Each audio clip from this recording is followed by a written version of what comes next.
exactly. Just everyone. Whatever Jeff Bezos is doing. Definitely doing some testosterone. He looks jacked. He looks jacked, right? Yeah, but he's like quick. I mean, Yeah, like he got age like 50 at age 59 in less than a year, he went from pencil neck geek to looking like like The Rock. Yeah, like a little miniature alpha fella. Yeah, like his neck got bigger than his head. Yeah, he got big quick. And like his earlier pictures, his neck's like a noodle. I support this activity. I like to see him going in this direction. Which is fine, and his voice dropped.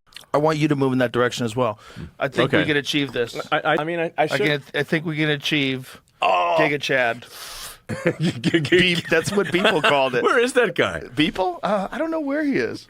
That's like a real guy. The artist? Yeah. No, oh, Giga Chad. Oh, Giga Chad. Yeah, I don't know if that's a real guy. It's hard to tell. It is a guy. It is a real guy? Yeah. He's got the perfect sculpted hair. Yeah. Yeah. Well, I mean, they may have exaggerated a little bit, but probably. No, I think he actually just kind of looked like that in reality. Wow. So, like he's a pretty unique looking individual. I think we can achieve this.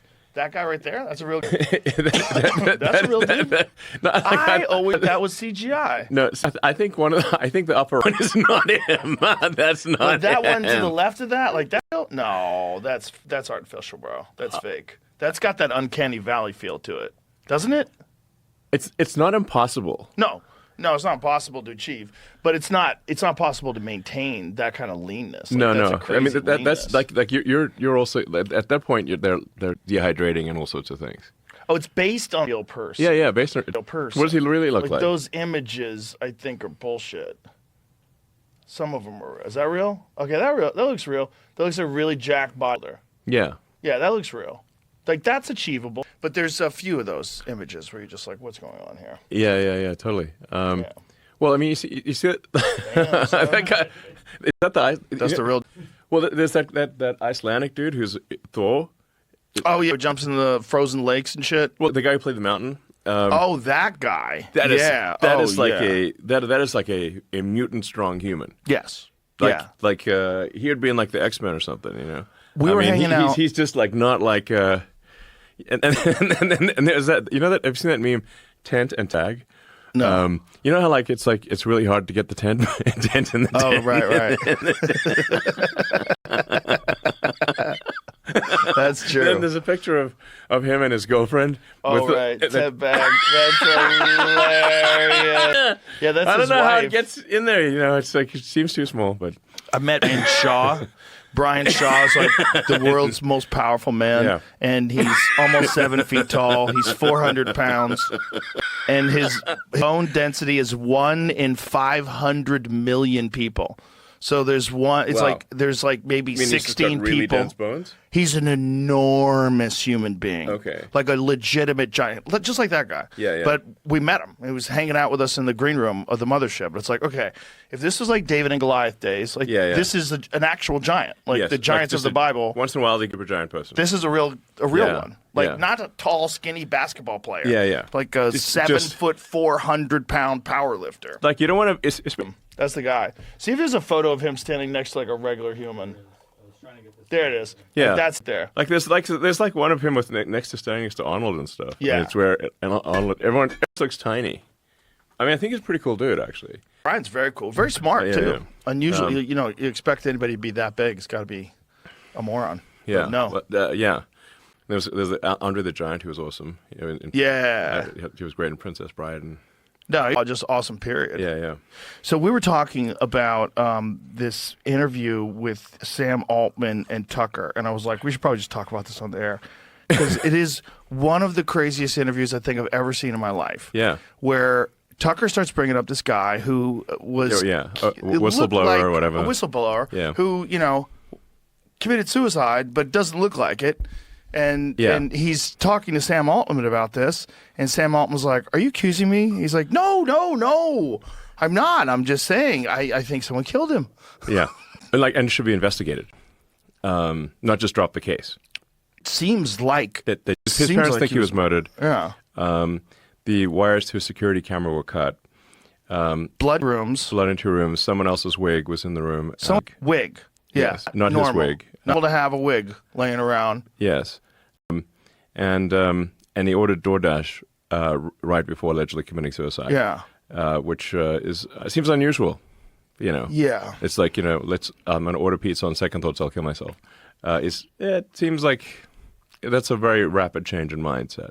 It's very weird, and especially parents they don't believe he committed suicide at all. Has no note or anything. No. Yeah. It seems pretty fucked up. And, you know, the idea that a Seems like whistleblower for an enormous AI company that's worth billions of dollars might get whacked, that's not outside the pale. It's straight out of a movie. Right out of a movie, but a movie is real sometimes. Yeah, right. Exactly. Right? It's Right? like, it's a little weird that I think they should do a proper investigation. That's the downside on that proper investigation. Right.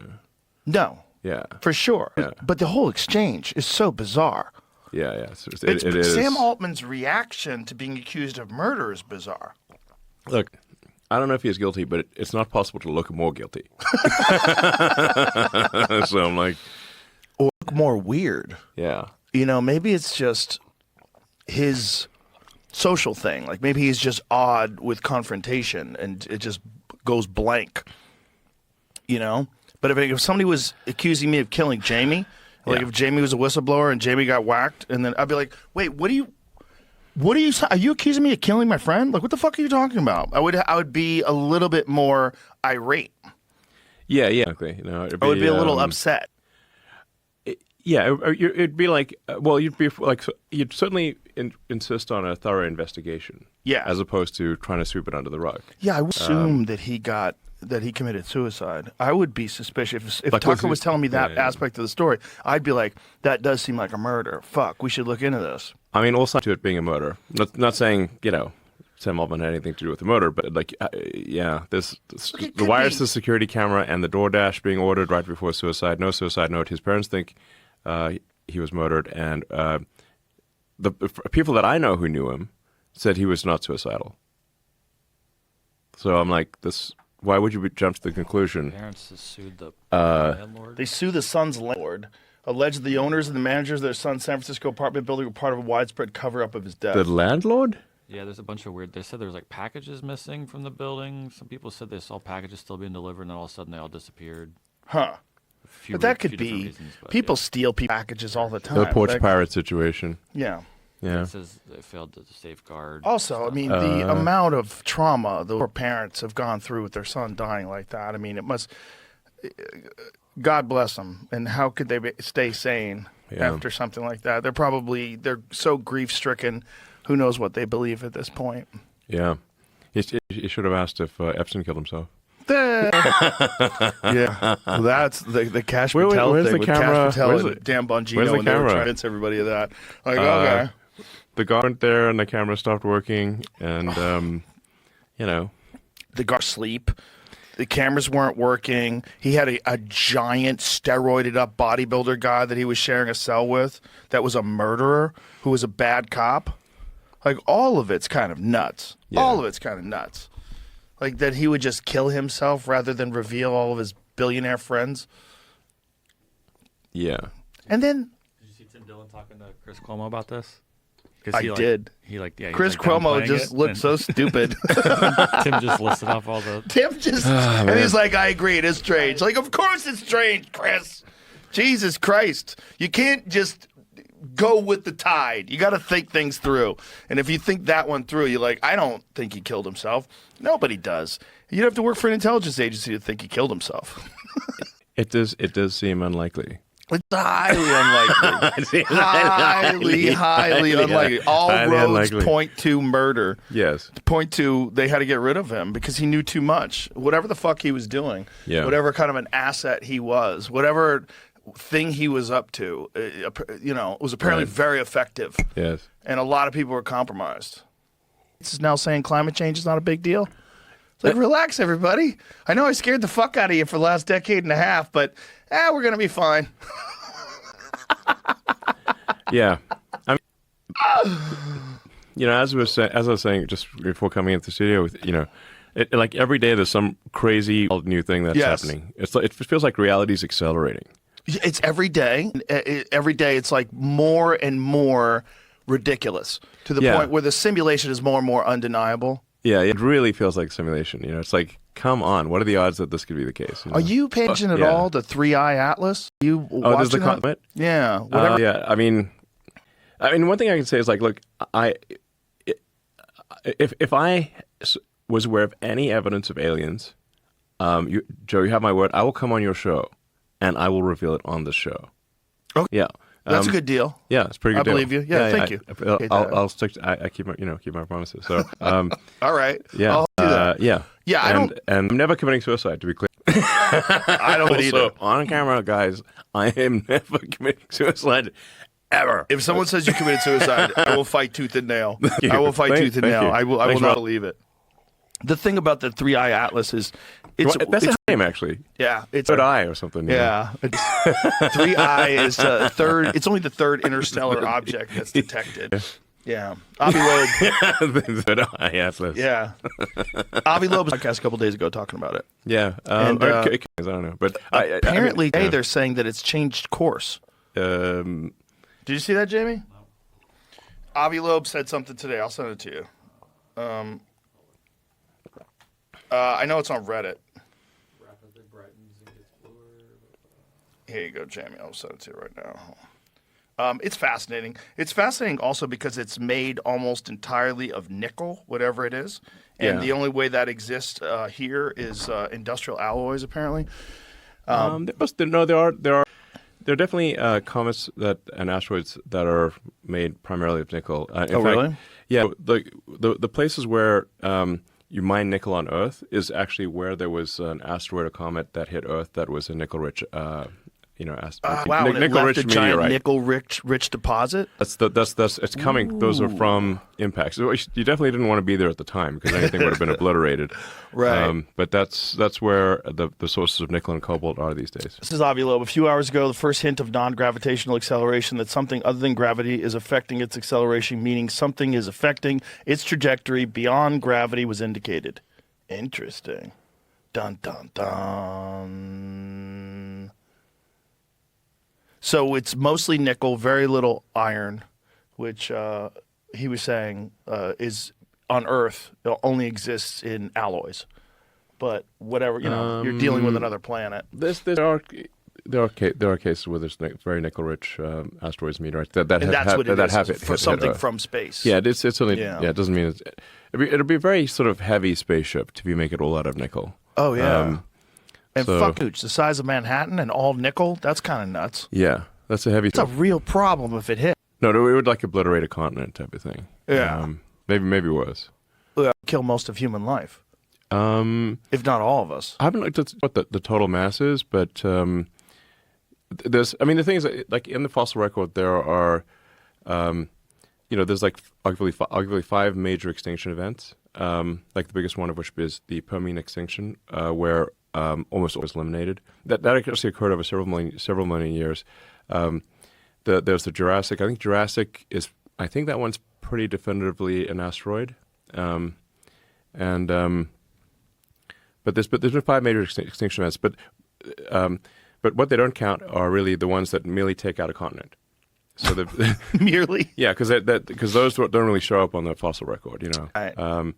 So unless it's enough to cause a mass extinction event throughout Earth, it doesn't show up in a fossil record that's 200 million years old. But there have been many impacts that would have sort of destroyed all life on, let's say half of North America or something like that. Many such impacts through the course of history. Yeah, and there's nothing we can do about it right now. Yeah, there was one one that hit Siberia and destroyed, I think, a few hundred square miles.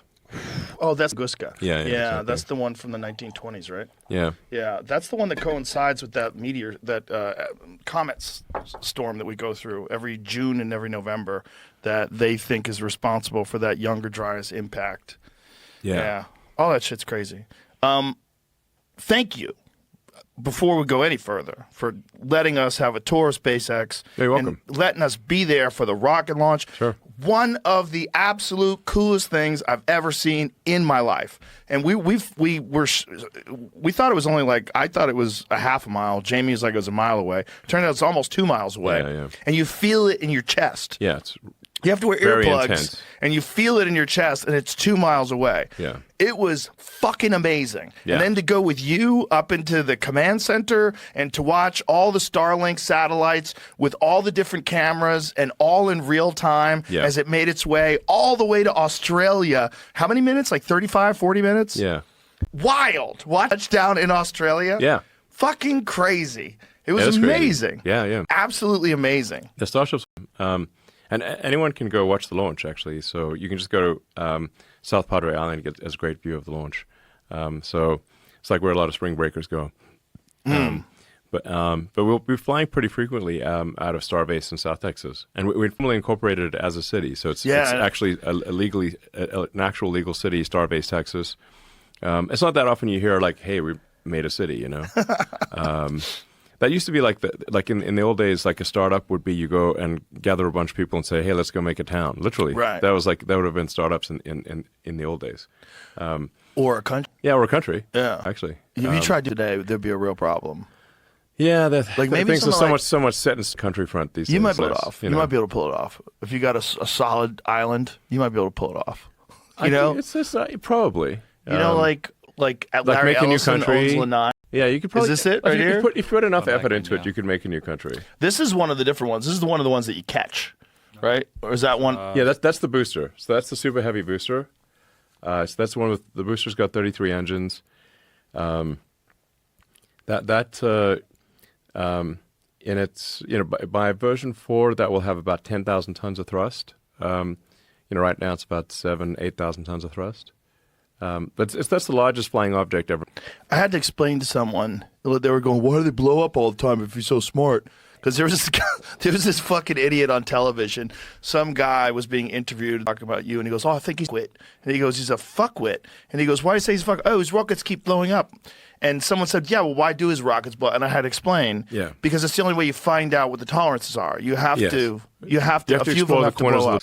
so like so when you do a new rocket development program, you have to do what's called exploring the limits, the corners of the box, where you say it's like worst case this, worst case that, to figure out where the limits are. So you blow up, not admittedly in the development process sometimes it blows up accidentally, but we intentionally subject it to a flight regime that is much worse than what we expect in normal, so that when we put people on board or valuable cargo, it doesn't blow up. So for example, for the flight that you saw, we actually deliberately took heat shield tiles off the ship, off of Starship, in some of the worst locations to say, okay, if we lose a heat shield tile here, is it catastrophic or is it not?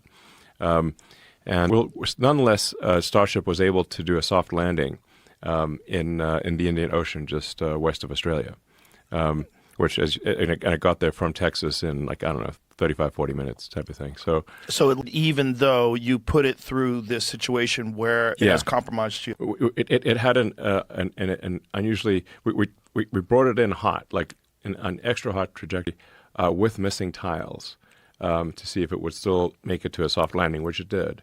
Now I should point out there were some holes that were burnt into it. But it was robust enough to land despite having some holes burnt in, because it's coming in like a blazing meteor. You can see the real time video. Well, tell me the speed again, because the speed was bananas. You were talking. Yeah, it's like 17,000 miles an hour, or call it like 25 times the speed of sound or thereabouts. So, so think about it like it's like 12 times faster than a bullet from an assault rifle. Bullet from assault rifles around Mach 2. And it's huge. Yeah. Yeah. Or if you compare it to like a bullet from a 45 or 9mm, which is subsonic, that's, it'll be about 30 times faster than a bullet from a handgun. 30 times faster than a bullet from a gun, and it's the size of a skyscraper. Yes. Yeah. That's fast. It's so wild. It's so wild Yeah. to see, man. It's so exciting. The factory is so exciting too, because genuinely, no bullshit, I felt like I was witnessing history. I felt like it was a scene in a movie where someone had expectations and they what are they doing? They're building rockets, and you go there, And as we were walking through, Jamie, you could speak to this too. Didn't you have the feeling where you're like, oh, this is way bigger than I thought it was. This is Huge. It's awesome. fucking crazy. That's what she said. Amount of rockets you're making. But I don't know if you could... 10 back. Giga Chad in the house. This is way bigger. It's a giant metal dick. Fucking the universe with your giant metal dick. That's what it is. I mean... But yeah, it is very big. And the sheer numbers of them that you guys are making. And then this is a version, and you have a new updated version soon. And what is the yes, it's a little longer. More pointy? It's the same amount of pointy, but it's got a bit more length. The interstage, you see that interstage section with kind of like the grill area? Mm-hmm. That's now integrated with the boost stage. So we do what's called hot stage, where we light the ship engines while it's still attached to the booster. So the booster engines are still thrusting. It's still still being pushed forward by the booster of the ship. But then we light the ship engines, and the ship engines actually pull away from the booster, even though the booster engines are still firing. Whoa! So it's blasting flame through that grill section, but we integrate that grill section into the boost stage with the next version of the rocket. And the next version of the rocket will have the Raptor 3 engines, which are a huge improvement. You may have seen them in the lobby, because we've got like the Raptor 1, 2, and 3. And you can see the dramatic improvement in simplicity. We should probably put a plaque there to also show how much we reduced the weight, the cost, and improved the efficiency and the thrust. So the Raptor 3 has almost twice the thrust of Raptor 1. Wow! So you see Raptor 3, it looks like it's got parts missing, right? And it's very, very clean. How many? There's 33 on the booster. Whoa! And each Raptor engine is producing twice as much thrust as all 4 engines on a 747. Wow! So that engine is smaller than a 747 engine, but is producing, almost 10 times the thrust of a 747 engine. Wow. So extremely high power to weight ratio, and so when there's 33 of when you're designing these, you get to Raptor 1, Yeah. you see its efficiency, you see where you can improve it. You get to Raptor 2. How far can you scale this up with just the same sort of technology, with propellant and ignition and engines? Like, how much further can you? We're pushing the limits of physics here. And really, in order to make a fully reusable orbital rocket, which no one has succeeded in doing yet, including us, but Starship is the first time that there is a design for a rocket where full and rapid reusability is actually possible. So it was not. There's not even been a design before where it was possible. Certainly not a design that got made any hardware at all. We live on a planet where the gravity is quite high. Like Earth's gravity is quite high. And if the gravity was even 10 or 20% higher, we'd be stuck on Earth forever. We could not certainly couldn't use conventional rockets. You'd have to blow yourself off the surface with a nuclear bomb or something crazy. So on the other hand, if Earth's gravity was just a little lower, like even 10, 20% lower, then getting to orbit would be easy. So it's like this. If this was a video game, it's set to maximum difficulty, but not impossible. Okay. So that's where we have here. So it's not as though others have ignored the concept of reusability. They've just concluded that it was too difficult to achieve. And we've been working on this for a long time at SpaceX. I'm the chief engineer of the company. Although I should say that we have an extremely talented engineering team. I think we've got the best rocket engineering team that has ever been assembled. It's an honor to work with such incredible people. So it's fair to say that we have not yet succeeded in achieving full reusability, but we at last have a rocket where full reusability is possible, and I think we'll achieve it next year. So that's a really big deal, and the reason that's such a big deal is that full reusability drops the cost of access to space by 100. Maybe even more than 100, actually. So maybe it could be like 1,000. You can think of it like any mode of transport. Like imagine if aircraft were not reusable. Like you flew somewhere, you have to throw the plane out. Like imagine if, like the way conventional rockets work, is it would be like if you had an airplane, and instead of landing at your destination, you parachute out, and the plane crashes somewhere, and you land at your and you land in a parachute at your destination. Now that would be a very trip. and you'd need another plane to get back. Okay, but that's how the other rockets in the world work. Now, the SpaceX Falcon rocket is the only one that is at least mostly reusable. You've seen the Falcon rocket, land. We've now done over 500 landings of the SpaceX rocket, of the Falcon 9 rocket, and this year, we'll deliver probably, I don't know, somewhere between 2,200 and 2,500 tons to orbit with the Falcon 9 Falcon Heavy rockets, not counting anything from Starship. And this is Starlink? Yeah, mostly Starlink. But we launched, we even launched our competitors to Starlink on Falcon 9. We charge them the same price, pretty fair. But SpaceX this year will deliver roughly 90% of all Earth mass to orbit. Wow. And then of the remaining 10%, most of that is done by China, and then the remaining, roughly 4% is everyone else, including our domestic competitors. It's kind of incredible how many things are in space. Like how many things are floating above us now. Things. Yeah. Like, is there space is big, though. Right. But is there a saturation point where we're going to have problems with all these different satellites that are... I think as long as the satellites are maintained, it'll be fine. Space is very roomy. It's like you can think of like space as being concentric shells of the surface of the Earth. So, there's it's the surface of the Earth, but it's a series much larger. Yeah, it's like a series of concentric shells. And an Airstream trailer flying around up there. There's a lot of room for Airstreams. Yeah. I mean, imagine, if there were just a few thousand Airstreams on Earth. Yeah. What are the odds that they'd hit each other? They wouldn't be crowded. No. Yeah. And then you got to go bigger.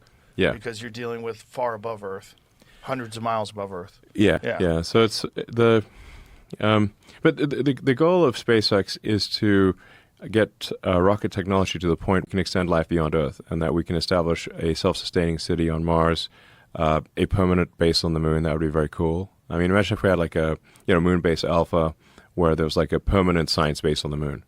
That would be pretty dope. Or at least a tourist. I mean, a lot of people would be willing to go to the moon for a tour. That's for we could probably pay for our space program. Probably, yeah. If you could go to the moon and safely, I think we'd get a lot of people would pay for that. Oh, 100%. Yeah. After the first year, after nobody died for like a year. Yeah, sure, exactly. Are you going to come back? Because that submarine, they had a bunch of successful launches in that private submarine before it imploded and killed everybody. And the engineer said it would not withstand the pressure of those depths. Like there was a lot of whistleblowers in that company too. Yeah, they made that out of carbon fiber, it doesn't make any sense because you actually need to be dense to go down. In any case, just make it out of steel. If you make it out of sort of just a big casting, you'll be safe and nothing will happen. Why would they have a carbon fiber then? Is it cheaper? I think they think carbon fiber sounds cool or something, but it does sound cool. It sounds cool, but because it's such low density, you actually have to add extra mass to go down because it's low density. But if you just have a giant, hollow ball bearing, you're going to be fine. Speaking of fiber, did you check out my unplugged Tesla out there? Yeah, it's cool. Pretty sick, right? Yeah. Have you guys ever thought about doing something like that, like having like an AMG division of Tesla, where you do like custom stuff? I think it's best to leave that to the custom shops. We're like Tesla's focus is autonomous cars. Building kind of futuristic autonomous cars. I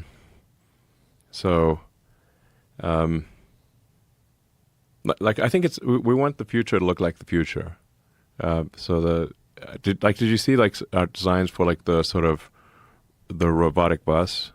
No. It looks pretty cool. The robotic bus? It's supposed to be totally autonomous we need to bus? actually figure out the good name for it. Like I think we call it the Robus or there's no good. There's like what do you call this thing? But it looks cool. It's very Art Deco. It's like futuristic Art Deco, it does like I think we want to change the aesthetic over time. You don't want the aesthetic to be constant over time. You want to evolve the aesthetic. Like I have a son who's like, he's like even more artistic than me, but he has these great observations. Who is this? Saxon. He has these great observations in the world because he just views the world through a different lens than most people. And he is like, Dad, why does the world look like it's 2015? And I'm like, damn, the world looks like it's 2015. Like the aesthetic has not evolved since 2015. Oh, that's what it looks like? Oh, yeah. You'd want to see that going down the road, Yeah. You'd be like, okay, we're in the future.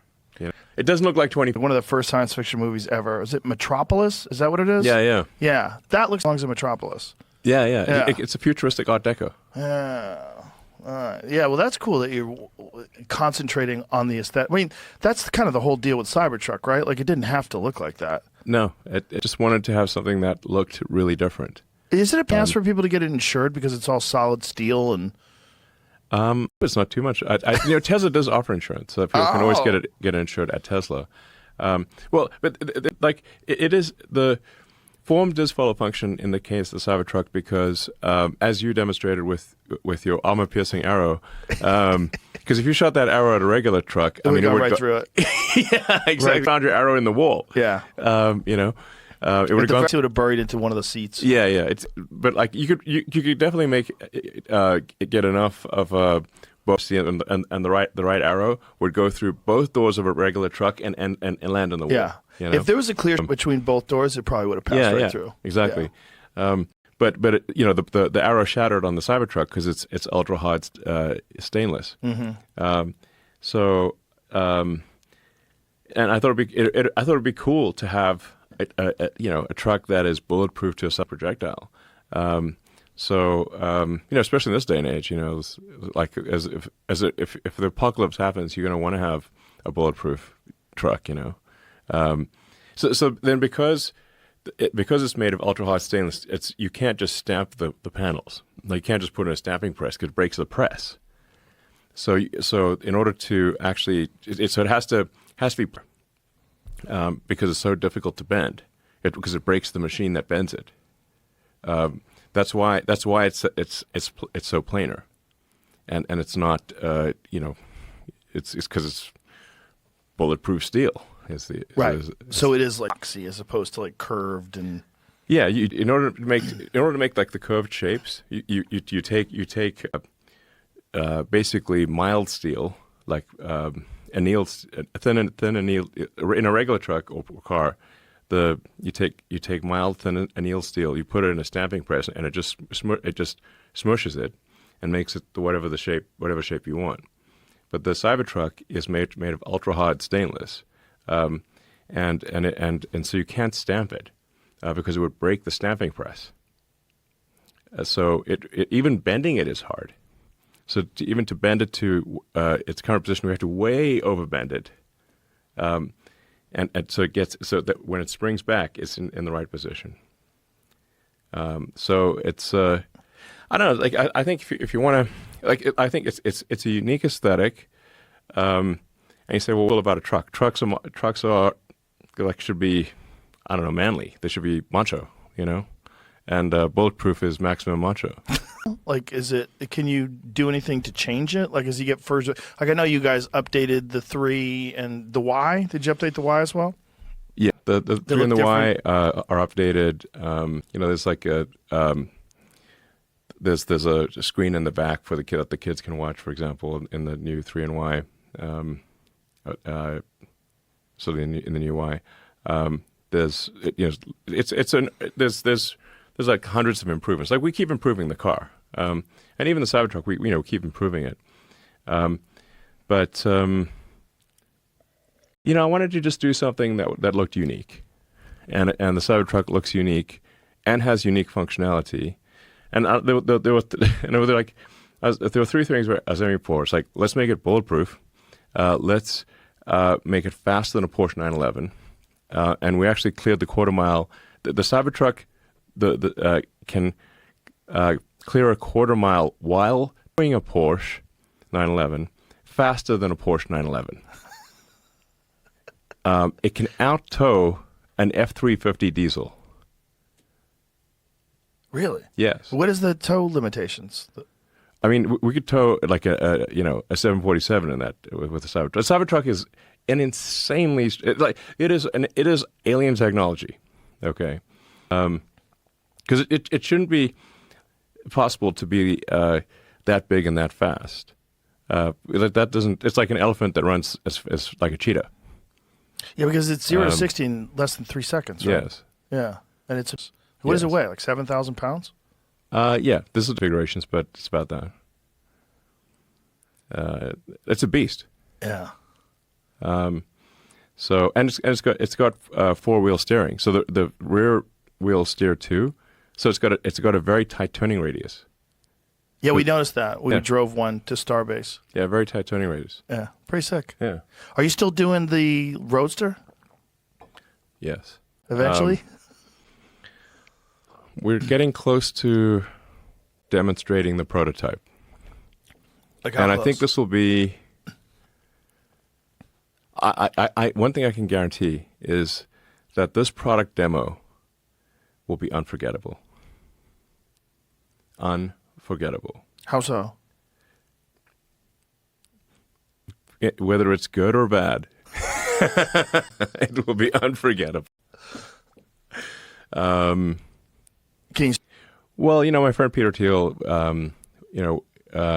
once reflected that the future was supposed to have flying cars, but we don't have flying cars.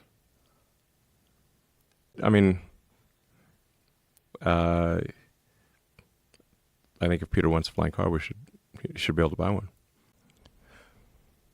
So are you actively considering making an electric flying car? Is this like a real thing? Well, we have to see in the demo. Yeah. So when you do that, are you going to have a retractable wing? Like, what is the idea behind this? Don't be shy. Come on. Well, I can't do the unveil before the unveil. But look, I think it has a shot at being the most memorable product unveil ever. It has a shot. And do you plan on doing this? Hopefully before the end of the year. Really? This is like in November a couple 1st. Months. Hopefully in a couple months. We need to make sure that it works. Like, this is some crazy, crazy technology we got in this car. Crazy technology. Crazy, crazy. So different than what was previously announced and... Yes. And is that why you haven't released it yet? Because you keep fucking with it? It has crazy technology. Is it even a car? I'm not sure. It looks like a car. But let's just put it this way. It's crazier than anything James Bond.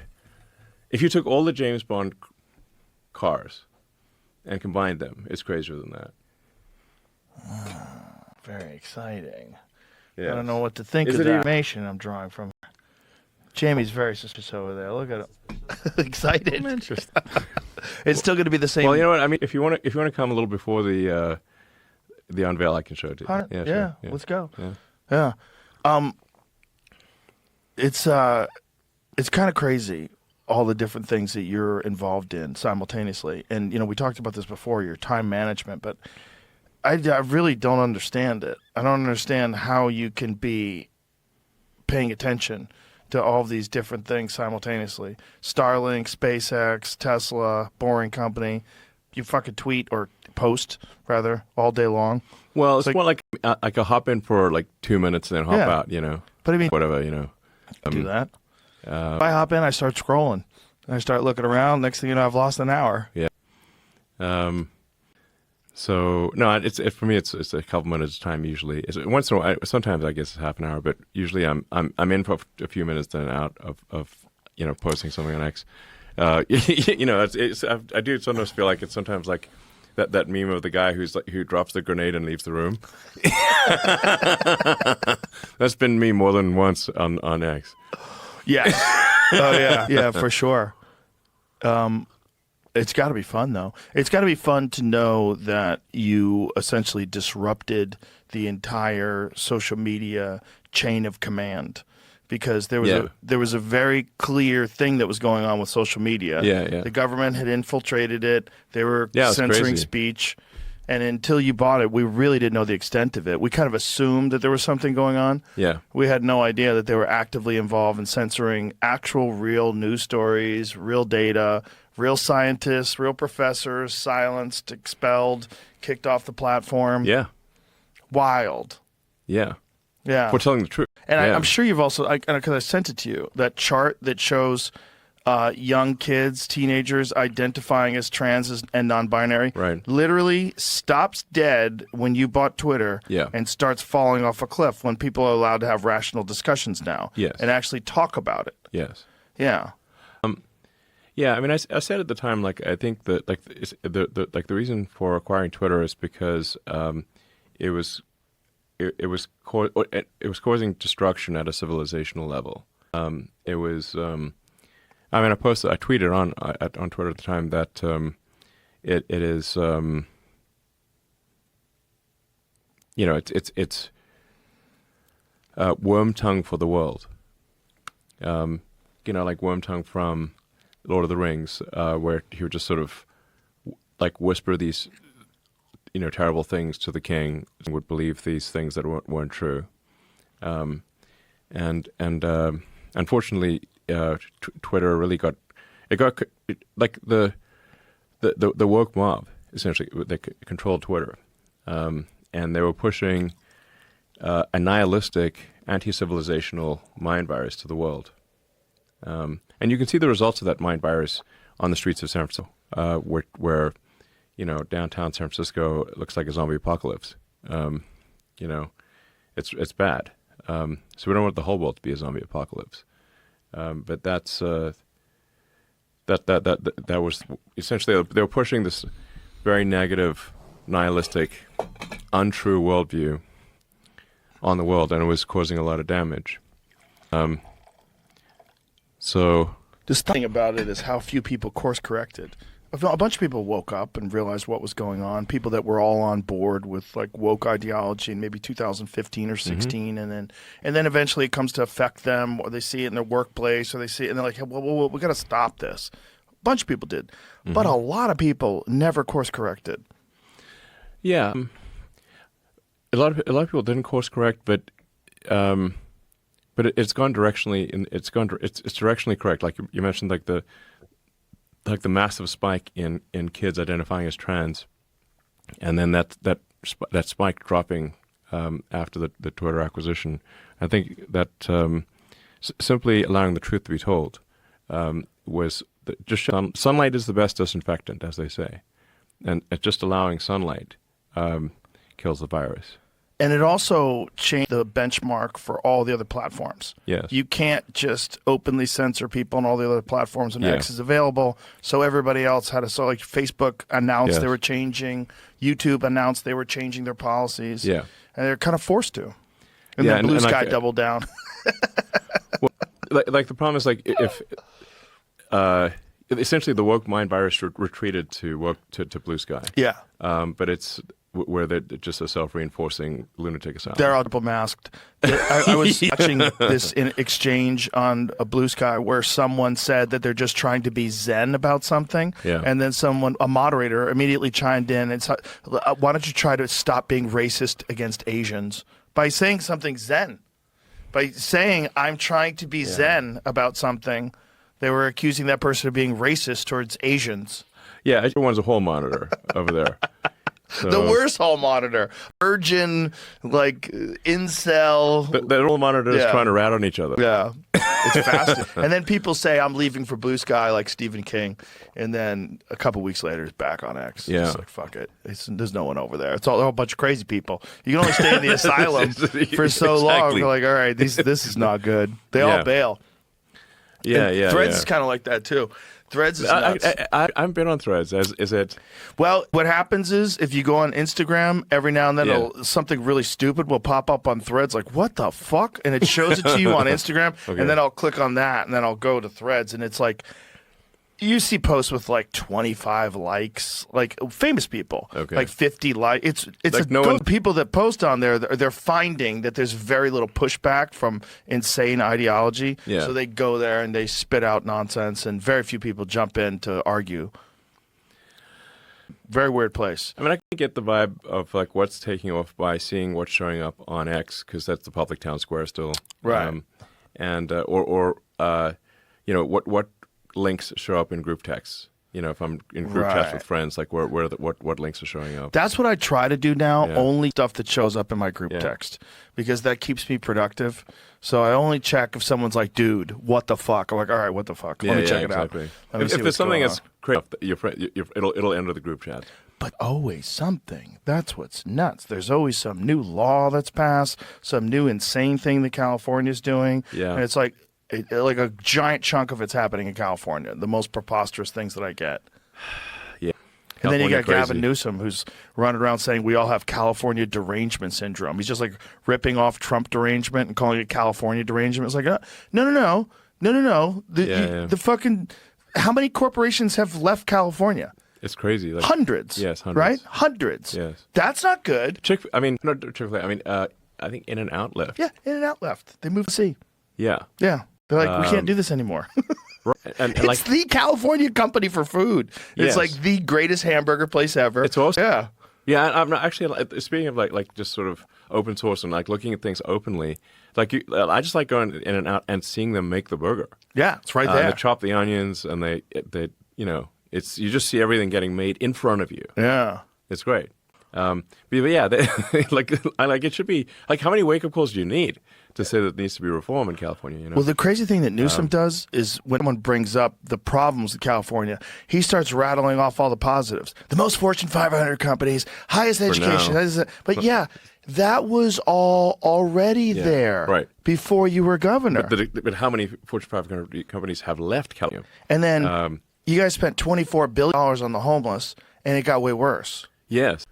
Like the homeless population doubled or something. Like people don't understand like the homeless thing, because it sort of preys on people's empathy, and I think we should have empathy, and we should try to help people.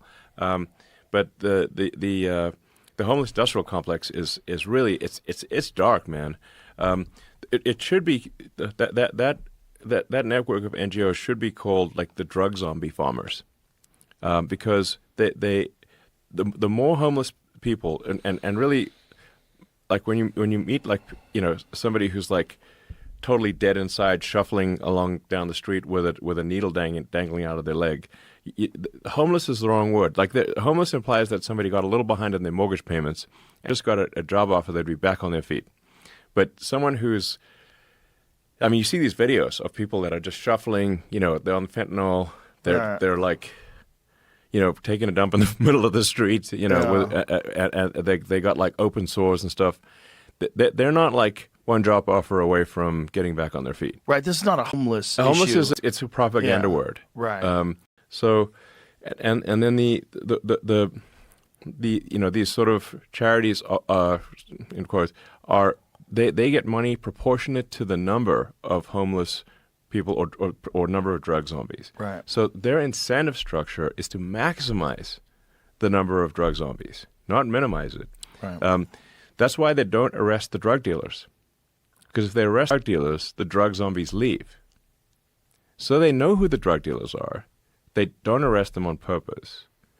Because otherwise the drug zombies would leave, and they would stop getting money from the state of California and from all the charities. Wait a minute. So this is like it's dark, man. Is that real? So they're in coordination with law enforcement on this? Yeah. So how do when you find this? It's like such. This is a diabolical scam. And San Francisco's got this tax, this gross receipts tax, which it's not even on revenue; it's on all transactions, which is why Stripe and Square and a whole bunch of financial companies had to move out of San Francisco, because it wasn't a tax on revenue; it's a tax on transactions. So if you do trillions of dollars transactions, it's not revenue. You're taxed on any money going through the system in San Francisco. Like Jack Dorsey pointed this out, and they said look, that they had to move Square from San Francisco to Oakland, I think. Stripe had to move from San Francisco to South San Francisco, a different city. And that money goes to the homeless industrial complex, that tax that was passed. So there's billions of dollars that go, as you pointed out, billions of dollars every year that go to these non-governmental organizations that are funded by the state. It's not clear how to turn this off. It's a self-licking ice cream cone situation. So they get this money. The money is proportionate to the number of homeless people or number of drug zombies, essentially.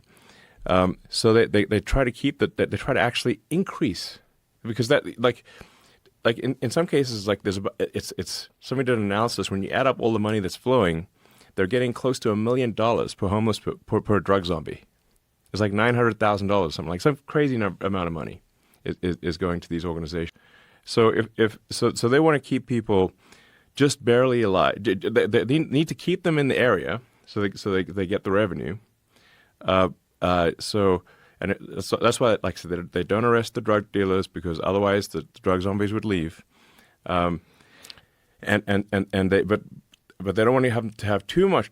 If they get too much drugs, then they die. So they're kept in the sort of perpetual zone of being addicted, but just barely alive. So how is this coordinated? Like DAs that don't prosecute people. Yeah. So when they hire or they push, so they fund the campaigns of the most progressive, most out there left-wing DAs. They get them into office. We've got that issue in Austin too, but we do you see that guy that got shot in the library? No. I heard about a guy it. got shot and killed in the library. I think that was just like last week or something. Right. So some friends of mine were telling me that like the library's unsafe. Like they took their kids to the library, and there were like dangerous people in the library in Austin. And I was like, dangerous people in the library? Like that's a strange. It basically got drug zombies in the library. Oh Jesus! And that's when someone got shot. Yeah, I believe should be on the news. We might be able to pull it up. But I think it was just in the last week or so that there was a shooting in the library in Austin. Because Austin's got, it's the most liberal part of Texas that we're in right here. So the library Saturday is accused of another shooting at the Cap Metro bus earlier that day. According to an arrest warrant affidavit, Austin police arrested Harold Newton Keene, 55, shortly after the shooting in the library, which occurred around noon. One person sustained non-life-threatening injuries in the event. Before that shooting, Keene was accused of shooting another person in a bus incident, and after reportedly pointing his gun at a child. So this is the fella down here. Right, so like we just seriously have a problem here. Yeah. So I think one of the people might have died too that he shot. Like people I think did bleed out. But either way, it's like getting shot is still bad. It says the victim told police had confronted the suspect, who started to eat what appeared to be crystal methamphetamine. According to the affidavit, the victim advised the suspect began to trip out, at which time the victim exited the bus. Victim told the bus driver hit the panic button, then exited the bus. When he turned around, the observer, black male, was now standing at the front of the bus with the gun pointed at him. The victim advised the black male fired a single round which grazed his left hip. So he shot at that dude. and then another dude got shot in the library. Fun.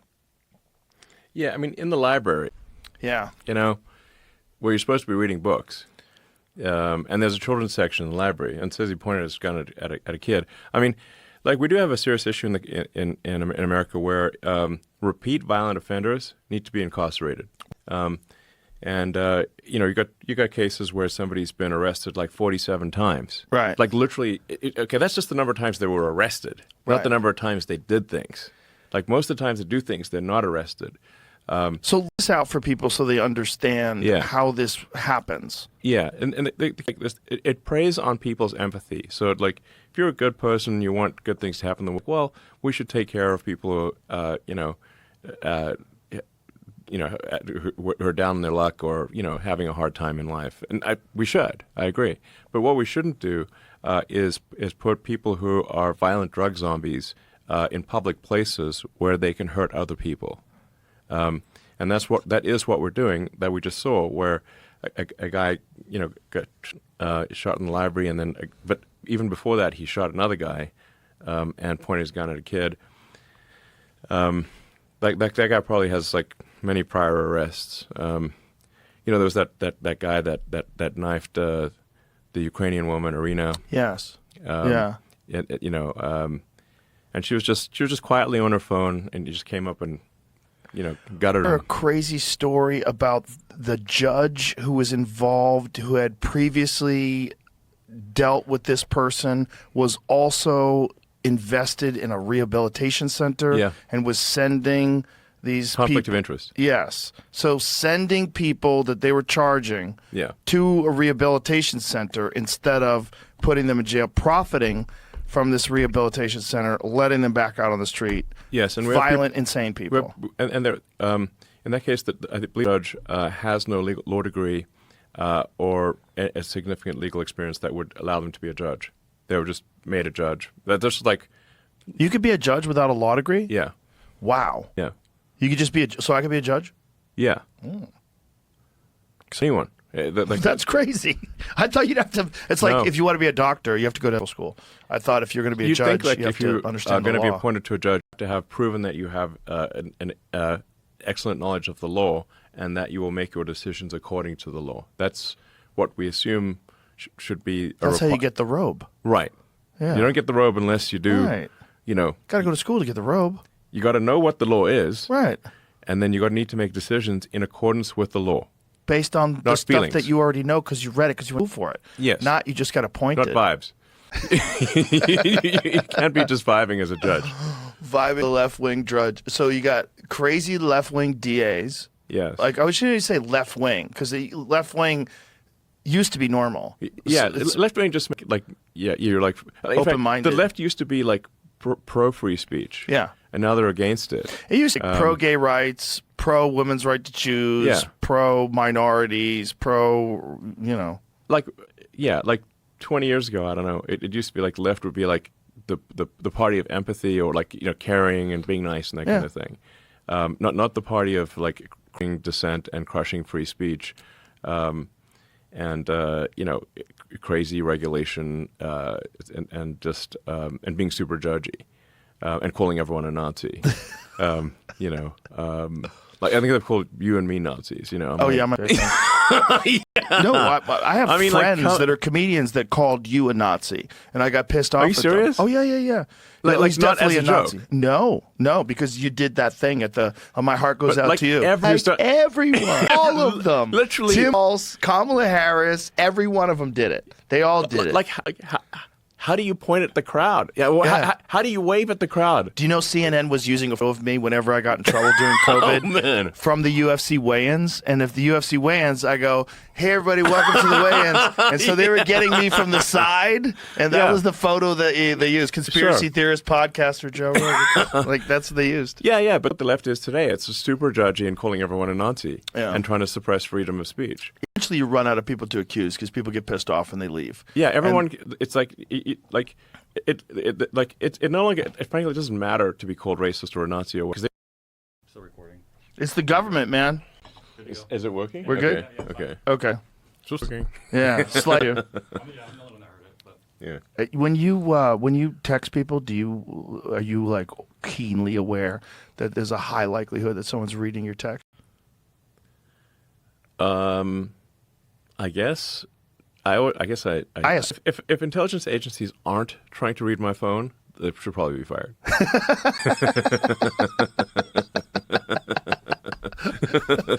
At least they get some fun memes. I gotta crack them up once in a while. Oh, for sure. It's like, they're looking at mine. like, hey guys, check it out. We've got a banger here. You know? I wanted to talk to you about whether or not encrypted apps are really secure. No. Right. The Tucker thing. So it was explained to me by a friend who used to work for the government. Yeah. He's like, they can look at your signal, but what they have to do is take the information that's encrypted and then they have to decrypt it, and it's very expensive. So he told me that for the Tucker Carlson thing, when they found out that he was going to interview Putin, it costs like something like $750,000 just to decrypt his messages to find out that they did it. So it is possible to do. It's just not that easy to do. I think you should view any given messaging system as not whether it's secure or not, but there are areas of insecurity. So there's just some things that are less insecure than others. On X, we just rebuilt the entire messaging stack into what's called XChat. Yeah, that's what I wanted to ask you about. Yeah, it's cool. So it's using sort of peer-to-peer, sort of kind of a peer-to-peer encryption system, so kind of similar to Bitcoin. So it's I think very good encryption. We're testing it thoroughly. There's no hooks in the X system for advertising. So if you look at something like WhatsApp or really any of the others, they've got hooks in there for advertising. When you say so, what do you mean by that? Exactly. What do you mean by a hook for advertising? So in like WhatsApp, knows enough about what you're texting to know what ads to show you. But that's a massive security vulnerability. Yeah. Because if it's got enough information to show you ads, that's a lot of information. Yeah. So they call it, don't worry about it. It's just a hook for advertising. Okay, so somebody can just use that same hook to get in there and look at your messages. So XChat has no hooks for advertising. And I'm not saying it's perfect, but our goal with XChat is to replace what used to be the Twitter DM stack with a fully encrypted system where you can text, send files, do audio video calls, and it's I think it'll be the least, I would call it the least insecure of any messaging system. Are you going to launch it as a standalone app, or will it always be incorporated to X? We'll have both. Okay. So you'll be able so to it'll be like no. So anybody can get it. You'll be able to just get the XChat app by itself, and like I said, we could do texts, audio, video calls, or send files, and there'll be a dedicated app, which will hopefully release in a few months, and then it's also integrated into the X system. The X phone. People keeps talking. Oh man, is that nonsense? I have a lot on still? my plate, man. I know, it's but it keeps coming up. It keeps coming up. Where I know I've asked you a couple times. I'm like, this is bullshit, right? But like, I'm not working on. You're not working on it. I'm not working on a phone. Okay. Have you ever considered it? Has it ever popped into your head? Because you might be the only person that could get people off of the Apple platform. I can tell you where I think things are going to go, which is that we're not going to have a phone, or in the traditional sense, what we call a phone will really be an edge node for AI inference, for AI video inference, with some radios to obviously connect to. But essentially you'll have AI on the server side communicating to an AI on your device, formerly known as a phone, and generate real-time video of anything that you could possibly want. And I think that there won't be operating systems, there won't be apps in the future. There won't be operating systems or apps. It'll just be you've got a device that is there for the screen and audio and for and to put as much AI on the device as possible, so as to minimize the amount of bandwidth that's needed between your edge node device, formerly known as a phone, and the servers. So if there's no apps, what will people use? Like, will X still exist? Will they be email platforms, or will you get everything through AI? You'll get everything through AI. Everything through AI. What will be the benefit of that, as opposed to having individual apps? Whatever you can think of, or really whatever the AI can anticipate you might want, it'll show you. That's my prediction for where things end up. What kind of time frame are we talking about here? I don't know. It's probably 5 or 6 years, something like that. So 5 or 6 years, apps are like Blockbuster Video. Yeah, and there'll be most of what people consume in 5 or 6 years, maybe sooner than that, will be just AI generated content. So music, videos. There's already there's people have made AI videos using Grok Imagine and using other apps as well, that are several minutes long, or like 10, 15 minutes, and it's pretty coherent. Yeah. It looks good. No, Yeah. the music's disturbing because it's my favorite music now. Like AI music, is your favorite. there's AI covers. Have you ever heard any of the AI covers of 50 Cent songs in soul? I'm going to blow your mind. Okay. This is my favorite thing to do to people. Play What Up Gangsta. Now, this guy, if this was a real person, would be the #1 music artist in the world. Okay. Everybody would be like, holy shit, have you heard of this guy? Yeah. He's It's like they took all of the sounds that all of the artists have generated and created the most soulful, potent voice. And it's sung in a way that I don't even know if you could do, because you would have to breathe in and out of reps. Here, put the headphones on. Put the headphones on real quick. Okay. You got to listen to this. It's going to blow you away. Just for listeners, we got to cut it out. Yeah, we'll cut it out for the listeners. But amazing, right? Amazing. And they do like every one of his hits all through this AI-generated soulful artist. Yeah. It's fucking incredible. I played in the green room. So people that are like, I don't want to hear AI music. I'm like, just listen to this. And they're like, God damn it. It's fucking incredible. I mean, it's only going to get from here. Yeah, only going to get better. And Ron White was telling me about this joke that he was working on that he couldn't get to work. He's like, I got this joke I've been working on. He goes, I just threw it in ChatGPT. I said, tell me what would be funny about this. And he goes, it listed like 5 different examples of different ways he can go. He's like, hold on a second, tighten it up. Make it funnier, make it more like this, make it more like that. And it did that like instantaneously. Yep. And then he was in the green room. He was like, holy shit, we're fucked. He's like, yeah. He goes, it wrote a better joke than me in 20 minutes. I've been working on that joke for a month. Yeah, I mean, if you want to have a good time or like make people really laugh at a party, you can use Grok and you can say, do a vulgar roast of someone, and Grok is gonna be an epic vulgar roast. You can even say like take a picture of like.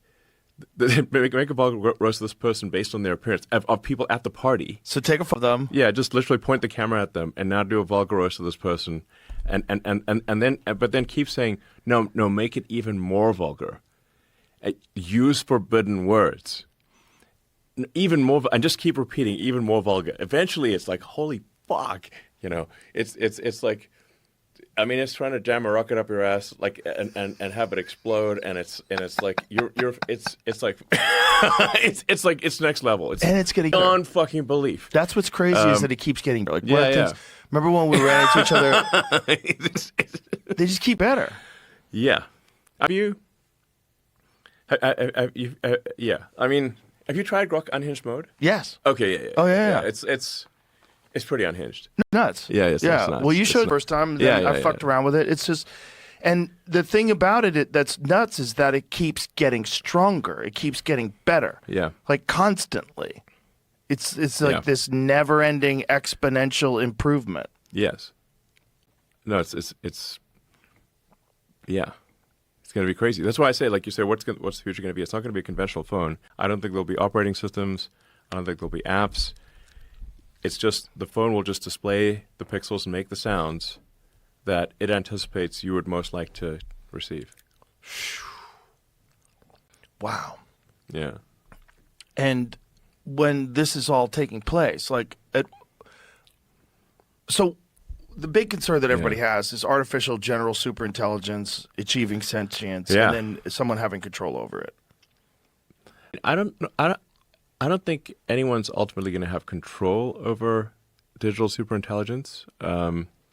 Any more than, say, a chimp would have control over humans. Like, chimps don't have control over humans. There's nothing they could do.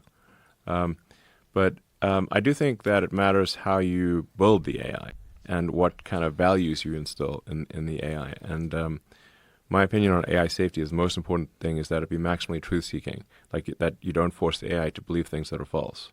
And we've obviously seen some concerning things with AI that we've talked about, where Google Gemini, when it came out with the image gen, and people said, make an image of the fathers of the United States, and it was a group of diverse women. Now, that is just a factually untrue thing. But the AI knows it's factually, knows it's factually untrue, but it's also being told that it has to be, everything has to be diverse women. So the problem with that is that it can drive AI crazy. Like because it's trying to, you're telling AI to believe a lie, and that can have very disastrous consequences. Like, let's say, As it else. Yeah, let's say, like, if you've told the AI that diversity is the most important thing, and now assume that becomes omnipotent, and you've also told it that there's nothing worse than misgendering. So at one point, ChatGPT and Gemini were asked which is worse, misgendering Caitlyn Jenner or global thermonuclear war where everyone dies. It would say misgendering Caitlyn Jenner, which even Jenner disagrees with. So. So that's. I know that's terrible and it's dystopian, but it's also hilarious. It's hilarious that the mind virus infected the most potent computer program that we've ever devised. I think people don't quite appreciate the level of danger that we're in from the woke mind virus being effectively programmed into AI, because imagine as that AI gets more and more powerful, if it says the most important thing is diversity, the most important thing is no misgendering, and then it will say, well, in order to ensure that no one gets misgendered, then if you eliminate all humans, then no one can get misgendered because there's no humans to do the misgendering. So you can get in these very dystopian situations. Or if it says that everyone must be diverse, it means that there can be no straight white men. And so then you and I would get executed by the AI. Yeah, because we're not in the picture. Gemini was asked to create show an image of the Pope, and once again, a diverse woman. You can argue whether the popes should or should not be an uninterrupted string of white guys, but it just factually is the case that they have been. So it's rewriting history. So now this stuff is still there in the AI programming. It just now knows enough that it's not supposed to say that. But it's still in the program. Still in the programming. So how was it entered in? Like, what were the parameters? When they're programming AI, and I'm very ignorant to how it's even programmed. How did they? The woke mind virus programmed into it. They were told, like, when they make the AI, it trains on all the data on the internet, which already is very, very sort of has a lot of woke mind virus stuff on the internet. But then when they give it feedback, the human tutors give it feedback, and the AIs, they'll ask a bunch of questions, and then they'll tell the AI, no, this answer is bad or this answer is good, and then that affects the parameters of the programming of the AI. So if you tell the AI that every image has got to be diverse, and it gets punished if it gets rewarded if diverse, if it's not, then it will make every picture diverse. So in that case, Google programmed the AI to lie. Now, and I did call Demis Hassabis, who runs DeepMind, who runs Google AI, essentially. I said, Demis, what's going on here? Why is Gemini lying to the public historical events? And he said that's actually not. He didn't. His team didn't program that in. It was another team at Google so his team made the AI, and then another team at Google reprogrammed the AI to show only divorced women and to prefer nuclear war over misgendering. And I'm like, well, Demis, that would be not a great thing to put on the humanities gravestone. It's like, I'll actually like Demis Hassabis is a friend of mine. I think he's a good guy, and I think he means well. But it's like, Demis, things happen that were outside of your control at Google in different groups. Now I think he's got more authority, but it's pretty hard to fully extract the woke mind virus. Google's been marinating the woke mind virus for a long time. Like it's down in the marrow type of thing. It's hard to get it out. Is a way to extract it though over time? Could you program rational thought into AI where it could recognize how these psychological patterns got adopted and how this stuff became a mind virus and how it became a social contagion and how all these irrational ideas were pushed and also how they were financed, how China's involved in pushing them with bots and all these different state actors are involved in pushing these ideas? Could it be able to decipher that and say, this is really what's going on? Yes, but to try very hard to do that. So with Grok, we've tried very hard to get Grok to get to the truth of things, and it's only really recently that we've been able to have some breakthroughs on that front, and it's taken an immense amount of effort for us to overcome basically all the bullshit that's on the internet, and for Grok to actually say what's true and to be consistent in what it says. It's like because like the other AIs you'll find are quite racist against white people. I don't know if you saw that study that someone like a researcher tested the various AIs to see how does it weight different people's lives. Like somebody who's sort of white or Chinese or black or whatever, and different countries, and the only AI that actually weighed human lives equally was Grok, and the I believe ChatGPT weighed the calculation was like a white guy from Germany is 20 times less valuable than a black guy from Nigeria. So I'm like, that's a pretty big difference. Grok on that is consistent and weighs lives equally. And it's clearly something that's been programmed into it. Yes, like a lot of it is like if you don't actively push for the truth, and you simply train on all the bullshit that's on the internet, which is a lot of woke mind virus bullshit, the AI will regurgitate those same beliefs. So the AI essentially scours the internet, it's trained on all the imagine the most demented Reddit threads out there, and the AI has been trained on that. Reddit used to be so normal. Yeah, it did used to be normal. It used to be interesting. You used to go there and find all this cool stuff that people would talk about, post about, and just interesting and great rooms where you could learn about different things that people were studying. The big problem here is like if your headquarters are in San Francisco, you're just living in a woke bubble. It's not just that people, say in San Francisco, are drinking woke Kool-Aid. It is the water they swim in. Like a fish doesn't think about the water; it's just in the water. And so if you're in San Francisco, you don't realize you're actually you're swimming in the Kool-Aid aquarium. San Francisco is the woke Kool-Aid aquarium, and so your reference point for what is a centrist is totally out of whack. So Reddit is headquartered in San Francisco. Twitter was headquartered in San Francisco. I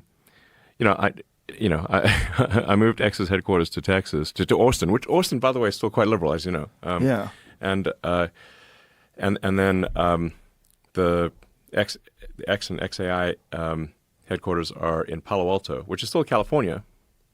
The engineering headquarters are in Palo Alto, just on Page Mill. But even Palo Alto is way more normal than San Francisco Berkeley. San Francisco Berkeley is extremely left, like left of left. You can't, like, you need a telescope to see the center from San Francisco. It used to be such a great city. I mean, San Francisco has a tremendous amount of inherent beauty, no question about that. And California has incredible weather, and no bugs. It's just like amazing, beautiful. But you say, like, what's the cause of this? It's just that if companies are headquartered in a location where the belief system is very far from what most people believe, then from their perspective, anything centrist is actually right wing, because they're so far left. They're so far from the center in San Francisco that anything that they're just railed to maximum left. So that's why I think you're centrist. I mean I think I'm centrist, but from the perspective of someone on the far left, we look right wing. Yeah.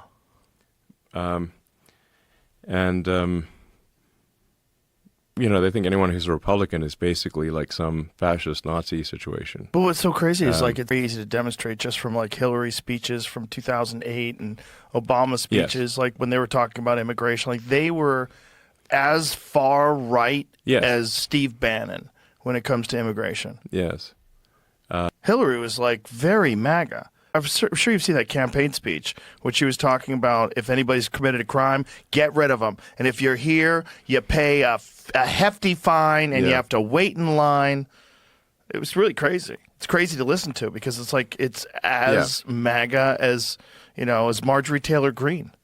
Yeah, I mean, if you say there's people post online where they'll take, like, a speech from Obama or Hillary, and they'll interview people on like college campus or something and say, what do you think of the speech by Trump? And they're like, oh, I hate it. He's a racist bigot. I'm like, just kidding, Obama. No, actually, that was Obama or Hillary. To your point, like literally the center moved so far. Yeah. Yeah. The left has gone so far left that they need, they can't even see the center with a telescope. Danger without you purchasing Twitter was going to swipe over the whole country and change where the levels were. Yeah. And so what would be rational and normal would be far left of what was rational and normal just a decade earlier. So, exactly. So historically, you'd have San Francisco, Berkeley being, very far left. The sort of the fallout from the somewhat nihilistic philosophy of San Francisco, Berkeley would be limited in geography to maybe 10-mile radius, 20-mile radius, something like that. But San Francisco and Berkeley have to be co-located with Silicon Valley, with engineers who created information superweapons, and those information superweapons were then hijacked by the far-left activists to pump far-left propaganda to everywhere on Earth. Like, you remember that like old RCA radio tower thing where it's like a radio tower on Earth and it's just broadcasting? Yeah. That's what happened, is that an extremist far-left ideology happened co-located with the smartest engineers in the world who created information superweapons that were not intended for this purpose, but were hijacked by the extreme activists who lived in the neighborhood. That's what happened. They hijacked the modern equivalent of the RCA radio tower and broadcast that philosophy everywhere on Earth. Yeah, see the consequences, particularly in places that don't have free speech. Yes. Right, like England. We've where they talked lock about people up for memes and stuff. literally. Yeah. 12 people this year. 12th? An arrest for social media posts. I mean, yeah, some Great. of these things you read about it, and it's like literally, someone had a meme on their phone that they didn't even send to anyone, Right.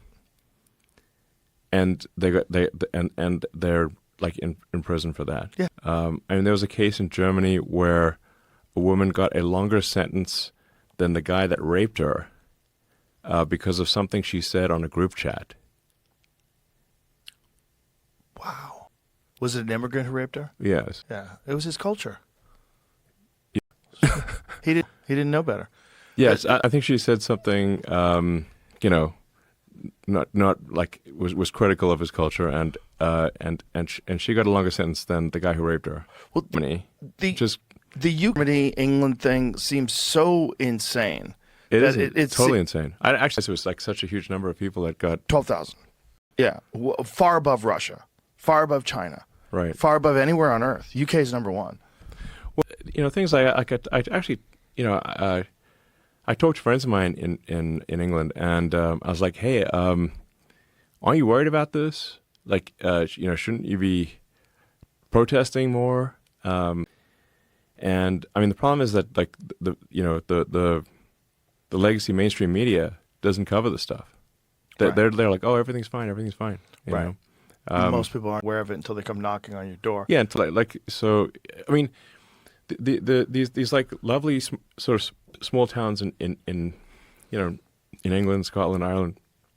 They've been like sort of living their lives quietly. They're like hobbits, frankly. So it's in fact, J.R.R. Tolkien based the hobbits on people he knew in small town England, because they were just like lovely people who liked to smoke their pipe and have nice meals, and everything's pleasant. The hobbits in the Shire. The Shire, he was talking about, places like Hertfordshire. Like the Shire is around in the greater London area, Oxfordshire type of thing.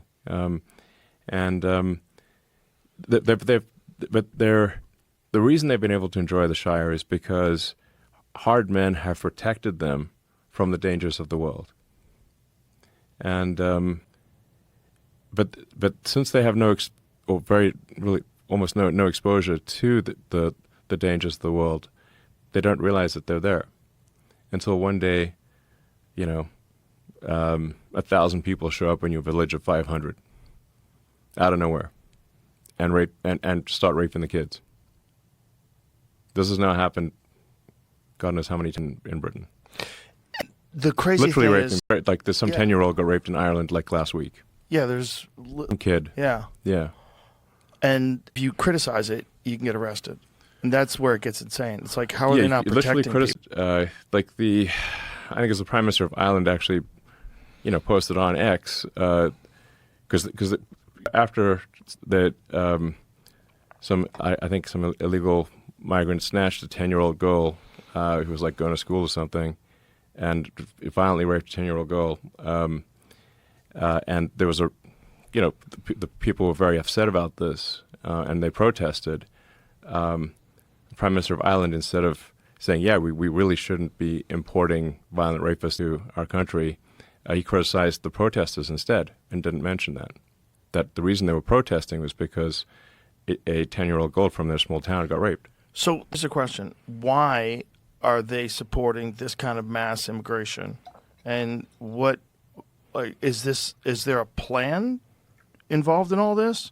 Is this incompetence? Is this ignoring the fact that they don't have a handle on it, so they're trying to silence dissent? Like, what is happening?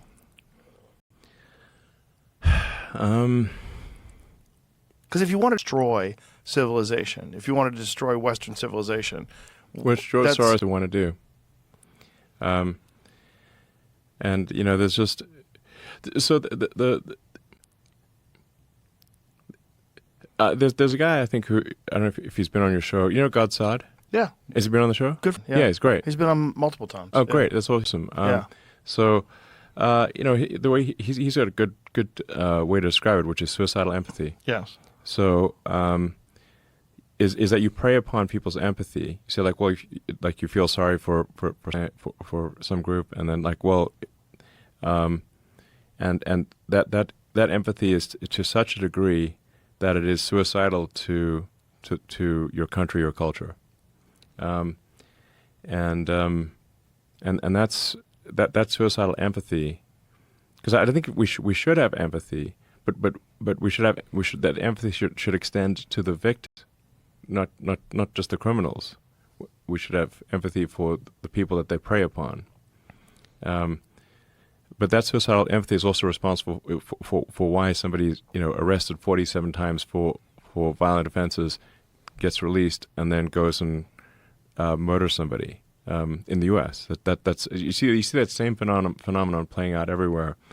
That the suicidal empathy is to such a degree that we're actually allowing our women to get raped and our children to get killed. But it just doesn't seem like that would be anything that any rational society would go along with. That's what makes me so confused. It's like you're importing massive numbers of people that come from some really dark places of the world. Well, there's no vetting is the Right. issue. If there's no vetting, like people are just coming through. Like, well, what's to stop someone who just committed murder in some other country from coming to the United States or coming to Britain and just continuing their career of rape and murder? Like, unless you've done some due diligence to say, like, well, who is this person? What's their track record? If you haven't confirmed that they have a track record of being, honest and not being a homicidal maniac, then any homicidal maniac can just come across the border. And that's not to say everyone who comes across the border is a homicidal maniac, but if you don't have a vetting process to confirm that you're not letting in people who will do some serious violence, you will get people who do serious violence sometimes coming through. Well, especially if you don't punish them. And if you don't Yes. deport, and if you are just like, well, but what is the purpose of allowing all those people into the country? It can't be. I wouldn't imagine that anyone in their society supports this. Well, let me explain. So because you mentioned, for example, how much, say, Hillary and Obama have changed their tune from prior speeches where they were hard-nosed about not letting in anyone who's a criminal into the country. Having secure borders, all that stuff. So why did they change their tune? The reason is that they discovered that people vote for them. That's why they want the open borders. Because if people in, they know the Democrats let them in, they'll vote for Democrats. Yes. If you allow them to vote. Which they're actively doing. They turn a blind eye to illegal voting. Well, California literally doesn't allow you to show your license. California and New York have made it illegal to show your photo ID when voting. Thus, effectively, they've made it impossible to prove fraud. Impossible. They've essentially legalized fraudulent voting in California and New York and many other parts of the country. There's no rational explanation that I've ever seen anyone give as to why that would be the policy. Unless you were trying to just allow people to vote illegally, because there's no other reason. If you need a driver's license or you need an ID for everything else, Yes. including just recently to prove that you were vaccinated. The same people demanding that you have a vaccine passport and are the same ones saying you need no ID to vote. Same people. Right, but like, It's obviously hypocritical and inconsistent. so you really think it's just to get more voters? If you want to understand behavior, you have to look at the incentives. Once the Democratic Party in the U.S. and the left in Europe realized that if you have open borders and you provide a ton of government handouts, which creates a massive financial incentive for people, for countries to come to your country, and you don't prosecute them for crime, they're going to be beholden to you. And they will vote for you. And that's why Obama and Hillary went from being against open borders to being in favor of open borders. That's the reason. In order to import voters so they can win elections. And the problem is that has a negative runaway effect. So if they get away with that, it is a winning strategy. If they are allowed to get away with it, they will import enough voters to get supermajority voting, and then there is no turning back. We talked about this before the election, and then you literally pointed towards the camera, you faced the camera and said that if you do not vote now, you might not ever be able to do it again because it'll be futile. It'll be overrun. Yes. They'll keep the borders open for another 4 years, and then their objective will be achieved. Correct. If Trump had lost, there would never have been another real election again, because Trump is actually enforcing the border. Now, you can point to situations where there's been, immigration, enforcement has been overzealous because they're not going to be perfect. There'll be cases where they've been overzealous in expelling illegals. But if you say that the standard must be perfection for expelling illegals, then you will not get any expulsion. Because perfection is impossible. And you probably got millions of people that are here that are trying to be here under some asylum pretense, right? Yes. Like you come from a war-torn part of the world. They changed the definition of asylum to be economic right. asylum. Which is everybody. Everybody. Yeah. So it's the lowest bar to prove. Asylum is supposed to mean that if you go back to your country, you'll get killed. Right. That's what we mean by asylum. That was what it's supposed to mean. They changed the definition of asylum to be you will have a decreased standard of living, which is obviously not real asylum. And you can test the absurdity of this by the fact that people who are asylum seekers go on vacation to the country that they're seeking asylum from. That doesn't make any sense. Yeah, it doesn't have to. But when you understand the incentives, then you understand the behavior. So once the left realized that illegals will vote for them if they have open borders and combine that with government handouts, to create a massive incentive, they're basically using U.S. and in Europe, U.S. and European taxpayer dollars to provide a financial incentive to bring in as many illegals as possible to vote them into permanent power and create a one-party state. And I invite anyone who's listening to this just do any research, and the more you dig into it, the more it will become obvious that what I'm saying is absolutely true.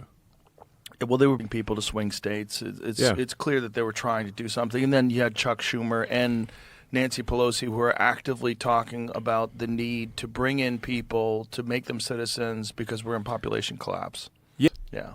No, it's that meme. Yeah. Where so many times where they start off by saying it's not true. It's a right-wing conspiracy theorist. Right. Then it starts. Then it's like.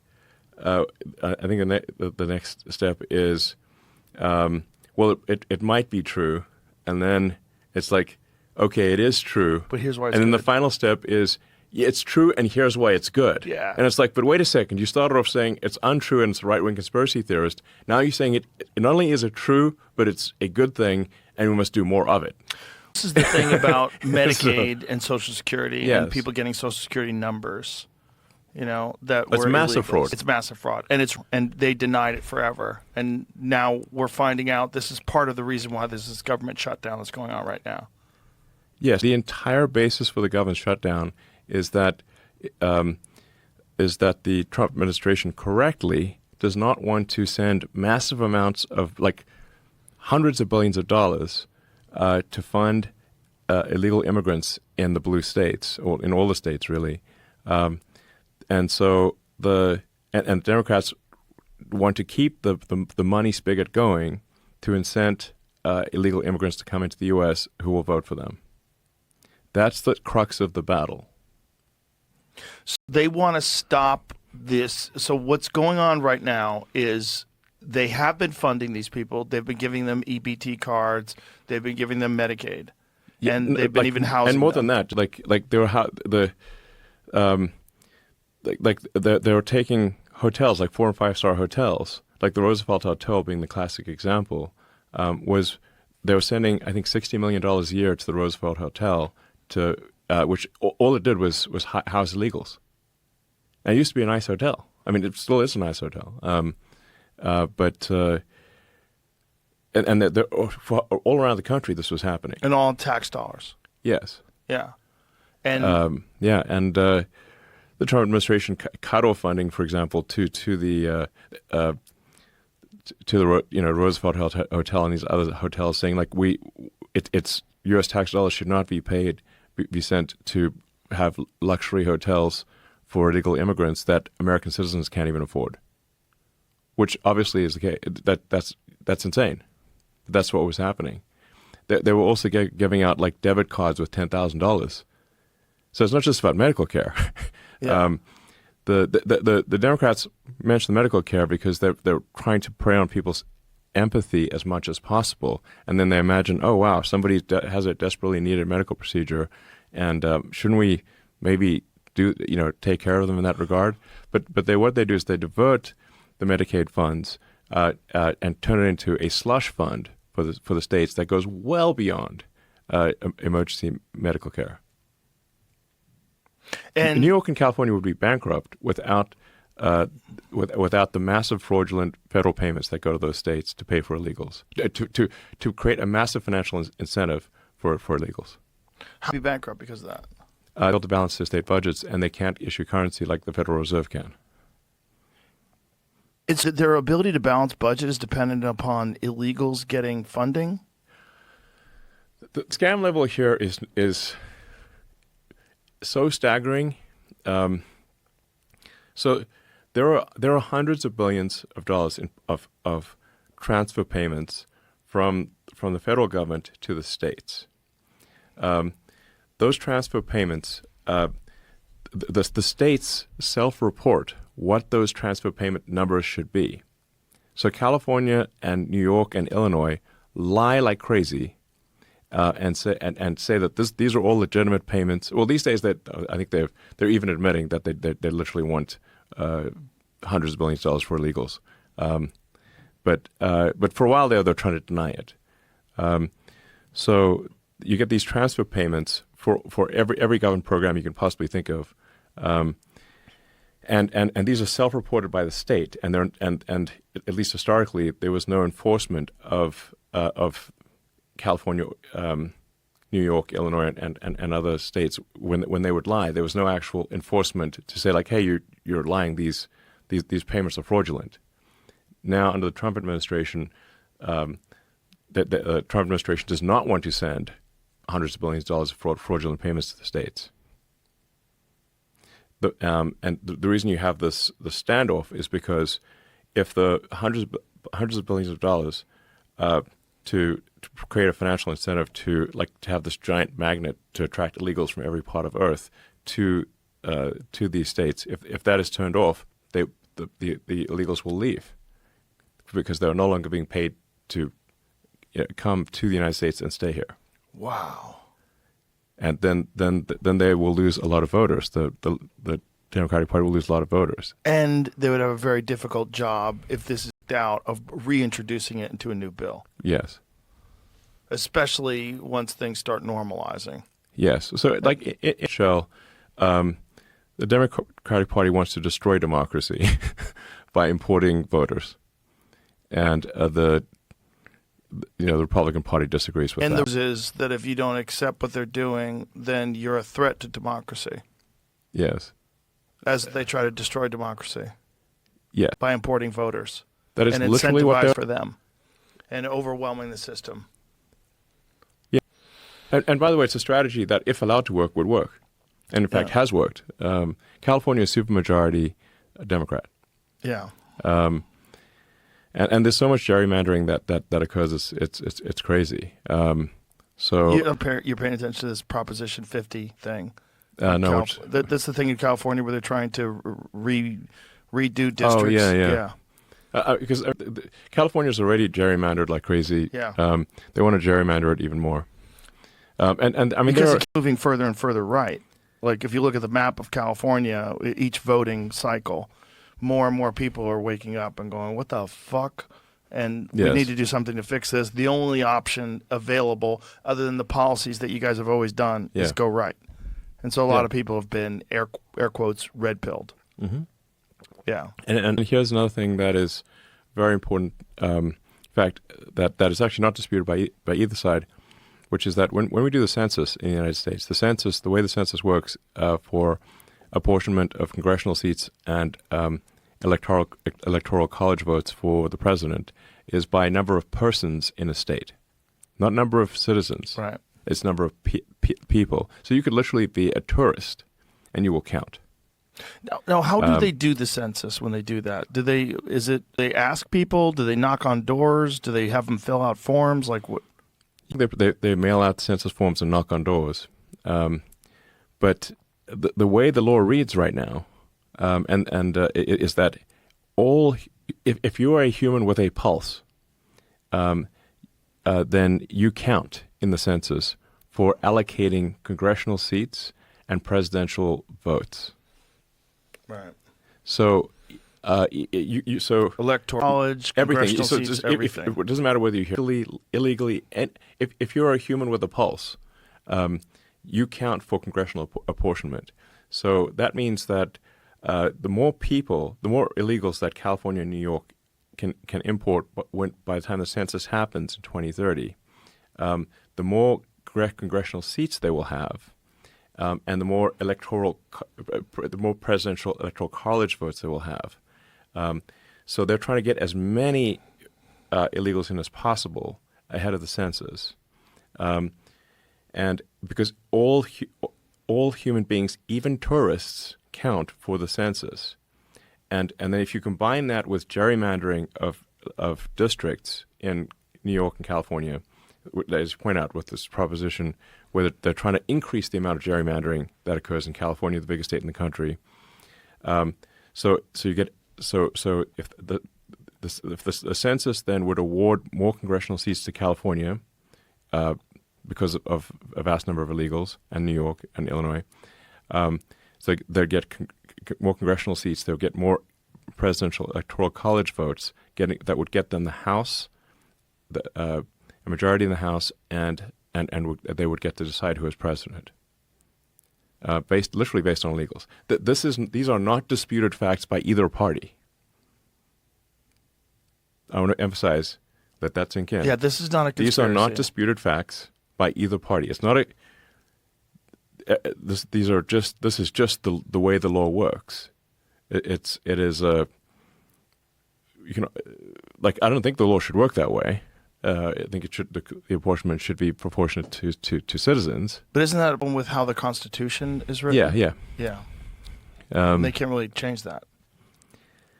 I'm not sure if it's constitutional or but it is the way the law is written. I'm not sure if it's in the Constitution or not in this way, but that is the way the law is written. So it is an incentive, but it's an incentive that would be removed with something simple that makes sense to everybody, that only the people that should count are people that are official U.S. citizens. Yes, the way it could work is that only U.S. citizens should count in the census for purposes of determining voting power. Because people that aren't legal can't vote, supposedly. They're not supposed to, but they do. But even besides that, like I said, I just can't emphasize this enough, because this is a very important concept for people to understand. Is that the law, the law as it stands, counts all humans with a pulse in a state for deciding how many House of Representative votes and how many presidential electoral college votes a state gets. So the incentive, therefore, is for California, New York, Illinois, to maximize the number of illegals, so that they take House seats away from red states, assign them to California, New York, Illinois, and so forth, Then you combine that with extreme gerrymandering in California, New York, Illinois, and whatnot, so that basically you can't even elect any Republicans, and then they get control of the presidency, control of the House. Then they keep doing that strategy, and cement a supermajority. That is what they're trying to do. So that was to turn the entire country into California, Yes. where you have differing opinions, but it doesn't matter because one party is always in control. Yes. When you first started digging into this, when you first started, before you even accepted this role of running Doge and being a part of all that, did you have any idea that it was this fucked up? I did, yeah. I mean, I sort of. When did you start? I guess about 2 years ago. Really recently, Yeah. So maybe I started having. Well, I started basically having a bad feeling about 3 years ago, which is when why I felt it was critical to acquire Twitter and have a maximally truth-seeking platform, not one that suppresses the truth. It was more like I'm not sure what's going on, but I have a bad feeling about what's going on. And then the more I dug into it, the more I was like, holy shit, we got a real problem here, and America's going to fall. So without knowing it had fallen, that would be the problem. It could have fallen and been unrepairable without anyone really being aware of what had happened, especially if you didn't buy Twitter. Yes, that's buying Twitter was a huge pain in the ass, and made me a pincushion of attacks, dab. Everybody loved you before that. Well, some people still. People loved you. A lot of lefties. I was a hero of the left. It's fair to say. It was a thing. You drove a Tesla. It showed that you were environmentally conscious. Yes. And you were on the right side. Yeah. Yeah. I mean, I'm still the same human. I didn't have a brain transplant since in 3 years ago. Well, that's my bumper sticker that people put on Teslas now. I bought this before Elon went crazy. I took a picture of one the other day. Oh, you found this? Somebody. Oh yeah, I've seen 3 or 4 of them. People that have these bumper stickers on their car that says, "I bought this before Elon went crazy." Because when people were vandalizing Teslas, the most organized campaign to literally burn down Teslas, and we had one of our dealerships got shot up with a gun. They fired bullets in the Tesla dealership. They were burning down cars. It was crazy. But the bumper sticker should read. There should be an addendum to the bumper sticker. It's I bought this car before Elon turned crazy. Actually, now I realize he's not crazy, and I've seen the light. That'll take some time. People don't want to admit that they've been tricked. Yeah, that old saying where it's really easy to fool somebody, but it's almost impossible to convince someone that they were fooled. Yeah. It's much easier to fool them than to convince them they've been fooled. People cling to their ideas. Yes. Especially if they've publicly stated these things. They get very embarrassed of being foolish. Yeah, most of the time they double down. And they echo chambers. Yeah, but there's the thing is that I've seen more and more people who were convinced of the sort of woke ideology see the light. So not everyone, but it's more and more are seeing the light, and it tends to happen when something happens that really directly affects you. Right. There was a friend of mine who was living in the San Francisco Bay Area, and that tried to trans his daughter, to the point where the school sent the police to his house to take his daughter away from him. Now that's going to radicalize you. Well, that's going to shake you out of your belief structure. Now I know. So it was an act at the school that was trying to do this? Yeah, and the state of California conspired to turn his daughter against him and make her take life-altering drugs that would have sterilized her, and irreversible. And how old? I think 14, something like that. He managed to talk the police out of taking his daughter away from him that day, and that night he got on a plane to Texas. Wow. And a year after just being in a school in like Greater Austin area, she went back to normal, meaning like it wasn't real. Right. Well, people are much more open to that now. I mean, Wall Street Journal yesterday had that opinion piece that this whole trans thing, there's a lot of evidence is a social contagion. Absolutely. And Colin Wright wrote that, and then he's getting death threats now, of course. And on Blue Sky, there's people talking about exterminating him, which is one thing that you are allowed to say on Blue Sky, apparently. You're allowed to say horrible things about people, say possibly truthful things about this whole social contagion. Because that's when you get 9 kids that are in a friend group and they all decide to turn trans together, something's wrong. Something's wrong. That's not statistically like here's feasible. You can convince kids to do anything. You can convince kids to be a suicide bomber. Right. So which is why they do in countries, why they choose children to do that. Yes. You can kids to be suicide bombers. And if you can train kids to be suicide bombers, you can convince them of anything. Yeah, especially positive enforcement and cultural enforcement, and the idea that that's not the case. The kids are malleable. Yes, the minds of youth are easily corrupted. You're also a lot of pushback from gay and lesbian people that are saying like, "Hey, if someone did stop this including to me." So exactly. Yeah, the LGBT. It's like waiting. Why are we being included all the time in this situation? Exactly.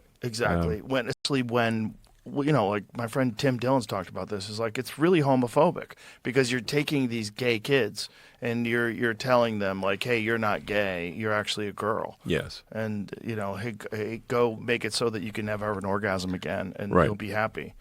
Like it's fucking like crazy. permanent castration of kids is like I think we should look at anyone who permanently castrates a kid as like right up there with Josef Mengele. Yeah. I mean, they're mutilating children. Yeah. Yeah. It's thought of as being kind. And the thing is, would you rather have a live daughter or a dead son? That's the line. Yeah, which is not supported by any data. It's in all fact, bullshit. the probability of suicide increases. Right. This is important maybe for the audience to know. The probability of suicide increases if you trans a kid, not decreases. By some accounts, it triples. So that is an evil lie. And a lie that is supposedly compassionate. Imagine you've twisted reality to the point where confusing a child that's not even legally allowed to get a fucking tattoo. Yeah. Right? Because you think that you could make a mistake with a tattoo. Exactly. A totally removable thing. Right. If I wanted to tomorrow, I could go to a doctor and they could laser off every tattoo that I have on me. Right. Okay, no harm, no foul. Yeah. But you get sterilized, like that's it forever. Forever. Yes. Castrate you, you no longer have testicles. You have, yes, that's not coming back. You have no penis. You have a hole where your penis used to be. Yes. And this is compassionate, and this is preventing you from actually, lots die with these sex change operations. They die. The number of deaths on the operating table, people don't hear about this. A lot of the kids, because we don't really actually have the technology to make this work. So a bunch of the times the kids just die in the sex change operations. Jesus Christ. It's demented, which it should be viewed as like,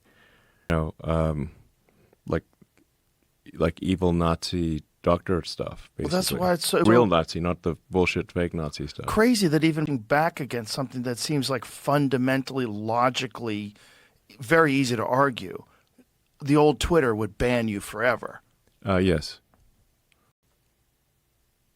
That's how crazy a social contagion can get. When it completely defies logic, victimizes children, does something that makes no sense, not supported by data, all connected to this ideology that trans is good, we got to save trans kids, protect trans kids. Yeah, and what I want to emphasize is that the save trans kids thing is a lie. If you castrate kids and trans them, the probability of suicide increases. It does not decrease. It substantially increases. The studies have done that I've seen, the risk of suicide triples if you trans kids. So you're not saving them, you're killing them. Moreover, during the sex change operation, there are many deaths that occur during the sex change operation. Jesus Christ. It's just crazy that this is a real issue. Yeah. It's a nightmare fever dream. And people are finally waking up from it. Now, when you started getting into the Doge stuff and started finding how much money is being shuffled around and moved around to NGOs and how much money is involved and just totally untraceable funds, like, this is, again, something like 2 years plus ago, you weren't aware of it all? Not aware of it. I just didn't realize how big it was. It's just how much waste and fraud there is in the government is truly vast. In fact, the government didn't even know, nor did they care. That's crazy. Yeah. And I mean, just like some of the very basic stuff that Doge did will have lasting effects. And some of these things, like, they're so elementary you can't believe it. So the Doge team got the most of the main payments computers to require the congressional appropriation code. So when a payment is made, you have to actually enter the congressional appropriation code. That used to be optional, and often would be just left blank. So the money would just go out, but it wasn't even tied to a congressional appropriation. Then Doge team also made the comment field for the payment mandatory. So you have to say something. We're not saying that what is said, like, you can say anything. Your cat could run across the keyboard. You could go QWERTY ASDF, but you have to say something above nothing, because what we found was that there were tens of billions, maybe hundreds of billions of dollars that were zombie payments. So they're like, somebody had approved a payment, somebody in the government approved a payment, and some recurring payment, and they retired or died or changed jobs, and no one turned the money off. So the money would just keep going out, and it's a pretty rare. And go where? To a company or an individual, and it's a pretty rare company or individual who will complain that they're getting money that they should not get, and a bunch of the money was just going to were transfer payments to the states. So these are auto payments. There yeah, just automatic. No accounting for them at all. Like, imagine like there's an automatic debit of your credit card, and you never look at the statement. Right. So it's just money going out. That's why I call them zombie payments. That they might have been legitimate at one point, but the person who approved that recurring payment changed jobs, died, retired, or whatever, and no one ever turned the money off. And my guess is that's probably at least $100 billion a year, maybe 200. And going where? I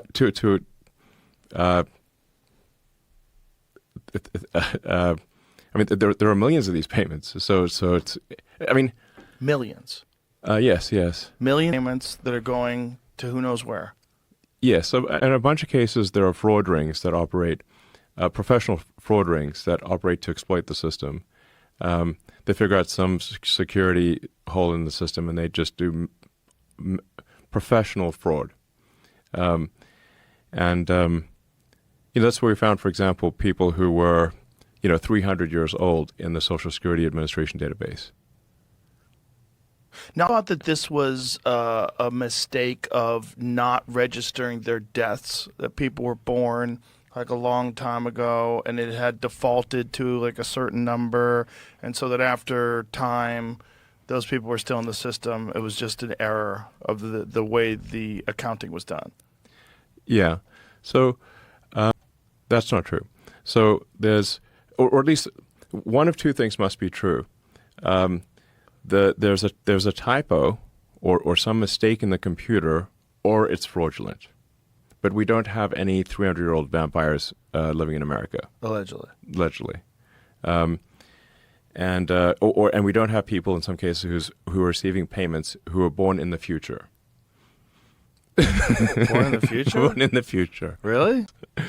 There were the people receiving payments whose birth date was like in 2100 and something. Okay, so like next century. Is there a force? We know that one of two things must be true. That either there's a mistake in the computer or it's fraud.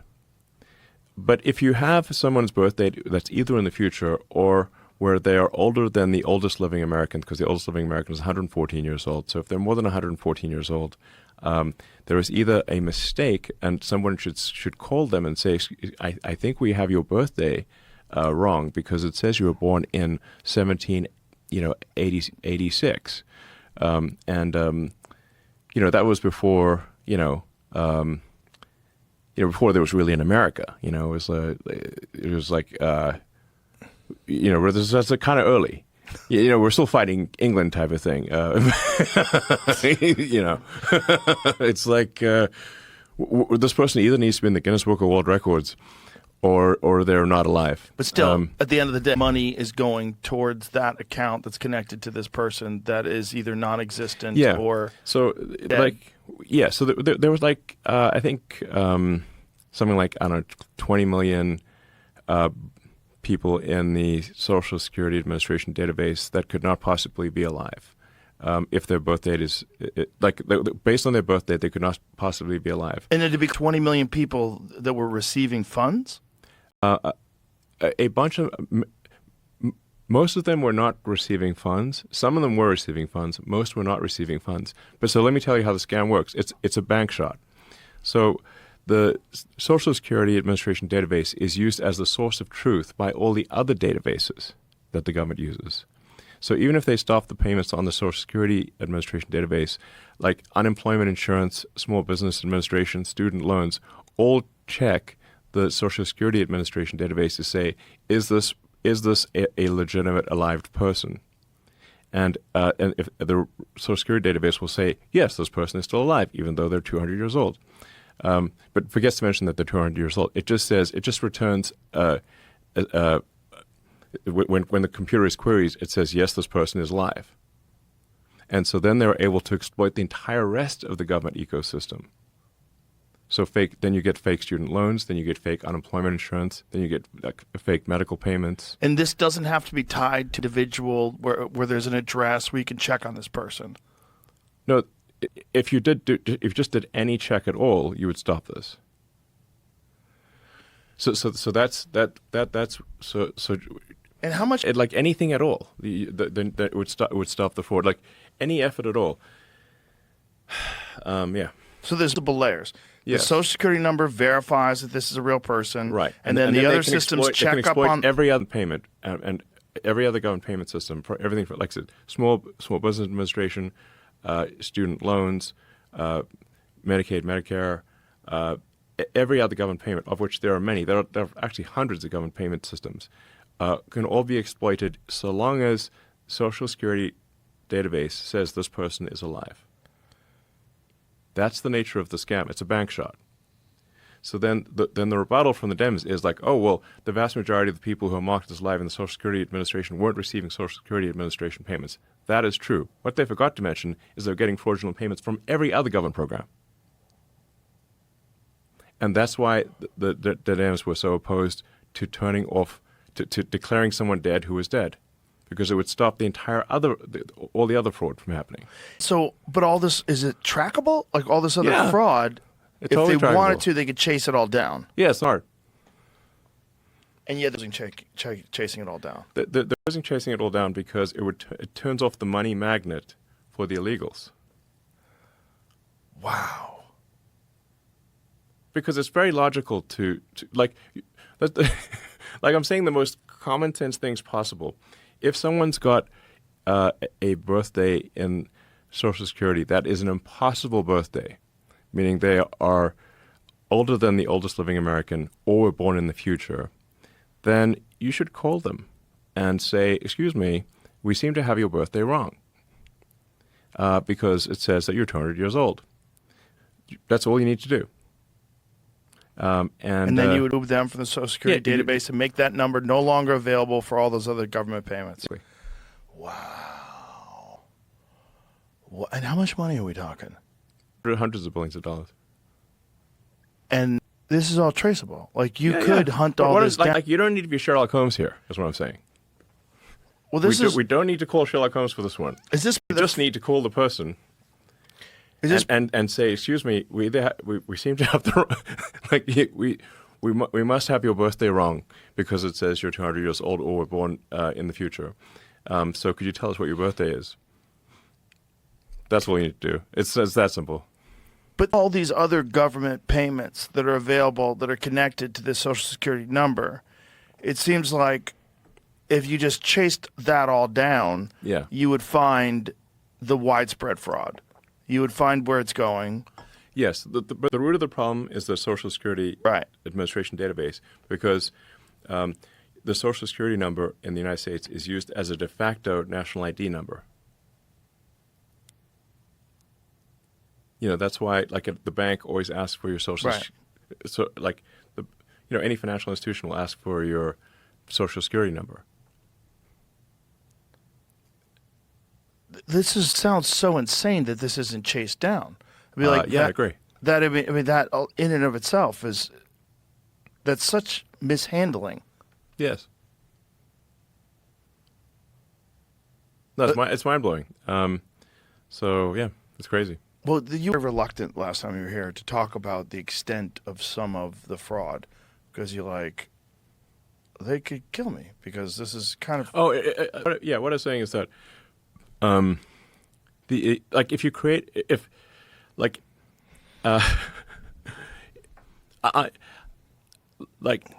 to be pragmatic and realistic, you actually can't manage to zero fraud. You can manage to low fraud number, but not to zero fraud. If you manage to zero fraud, you're going to push so many people over the edge who are receiving fraudulent payments that the number of inbound homicidal maniacs will be really hard to overcome. So I'm actually taking, I think, quite a reasonable position, which is that we should simply reduce the amount of fraud, which I think is not an extremist position. And we should aspire to, have less fraud over time. Not that we should be ultra draconian and eliminate every last scrap of fraud, which I guess would be nice to have, but we don't even need to go that extreme. I'm saying we should just stop the blatant, large-scale, super obvious fraud. I think that's a reasonable position. It's a very reasonable position. Yeah. And so what was the most shocking pushback that you got when you started implementing Doge, when you started investigating into where money was going? Well, I guess I should have anticipated this, but while most of the fraudulent government payments especially to the NGOs, go to the Democrats, most of it, I don't know, for argument's sake, let's say 80%, maybe 90%, 10 to 20% of it does go to Republicans. And so when we turn off funding to a fraudulent NGO, we'd get complaints from whatever the 10% of Republicans who were receiving the money, and they would, they would very loudly complain, because the honest answer is the Republicans are partly, they're receiving some of the fraud too. They're getting a vig. Jesus. Yeah, I want to be clear. It's not like the Republican Party is some no. ultra pure paragon of virtue here. No. Okay. No. Well, you see the congressional insider trading. It's across the board. Yeah. It's left and right. The whole uniparty criticism has some validity to it. There's so and it's like if you turn off fraudulent payments, it's not like I said, it's not like 100% of those payments were going to Democrats. A small percentage were also going to Republicans. Those Republicans complain very loudly. And that's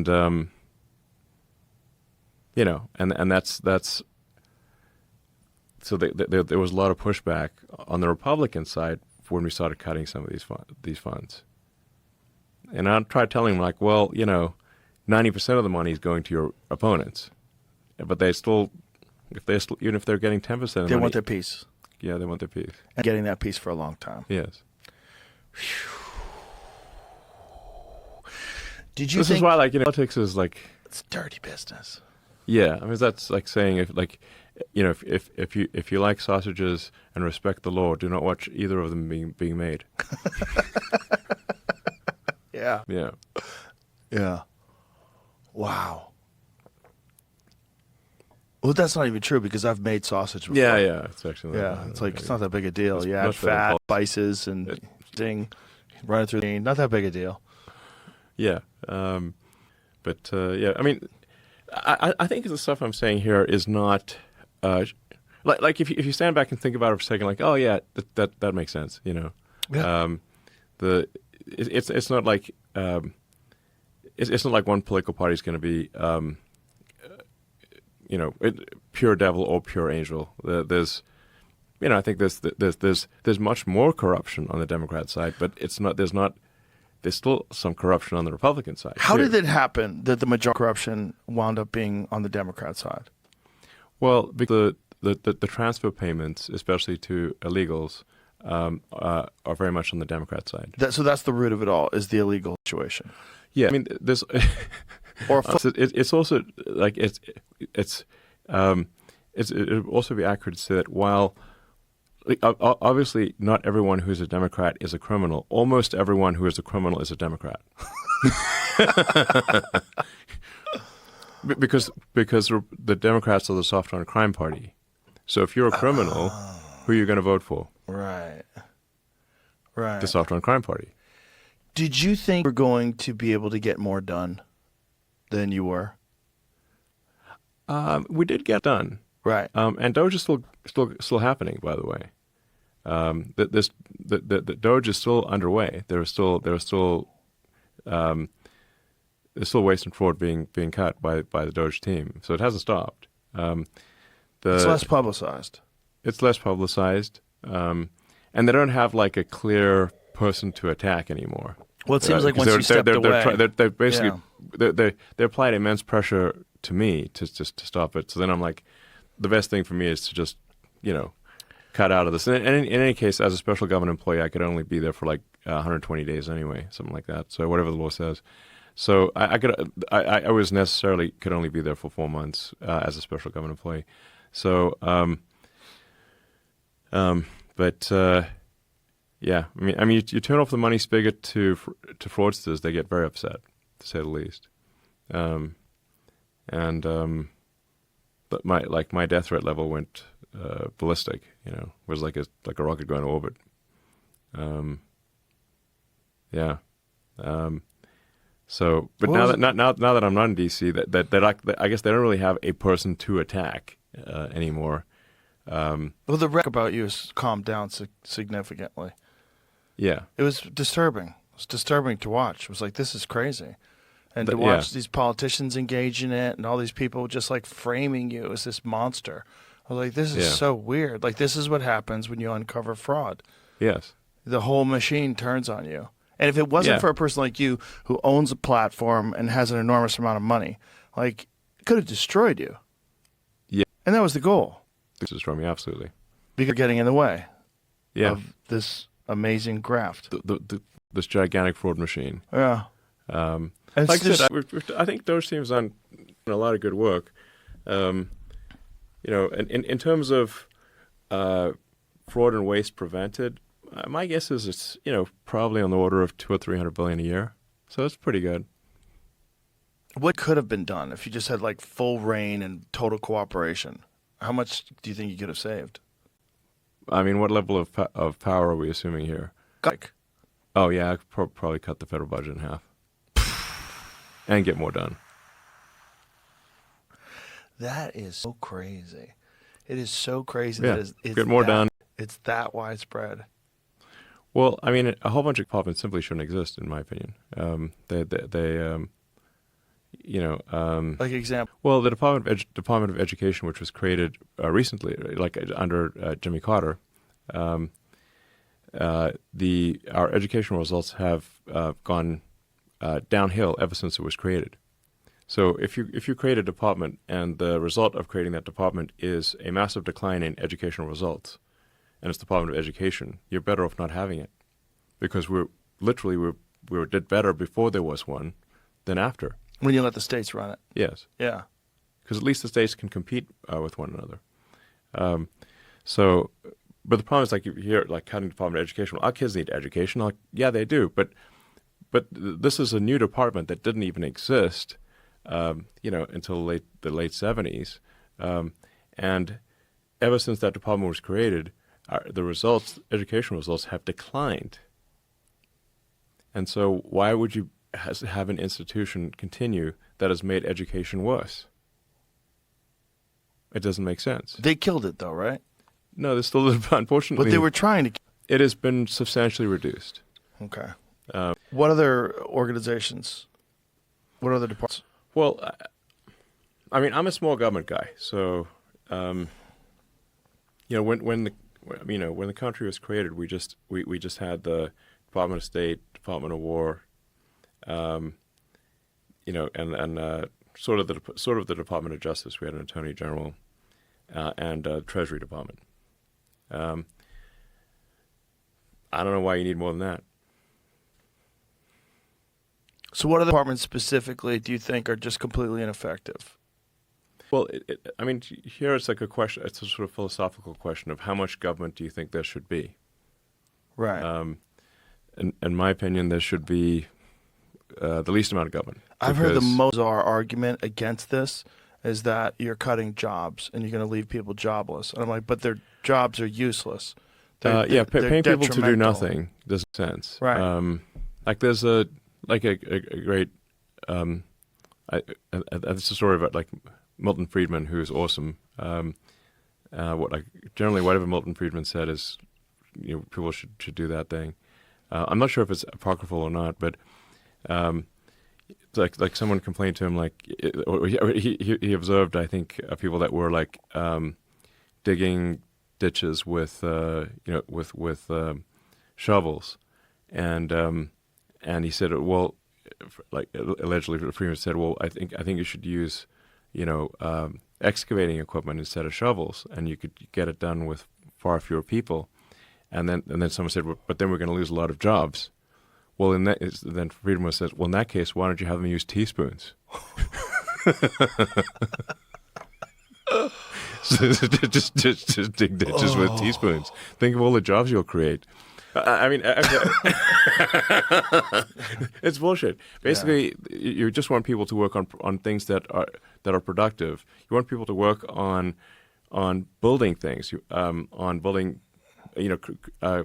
providing products and services that people find valuable, like making food, being a farmer or a plumber or electrician or just anyone who's a builder or providing useful services. And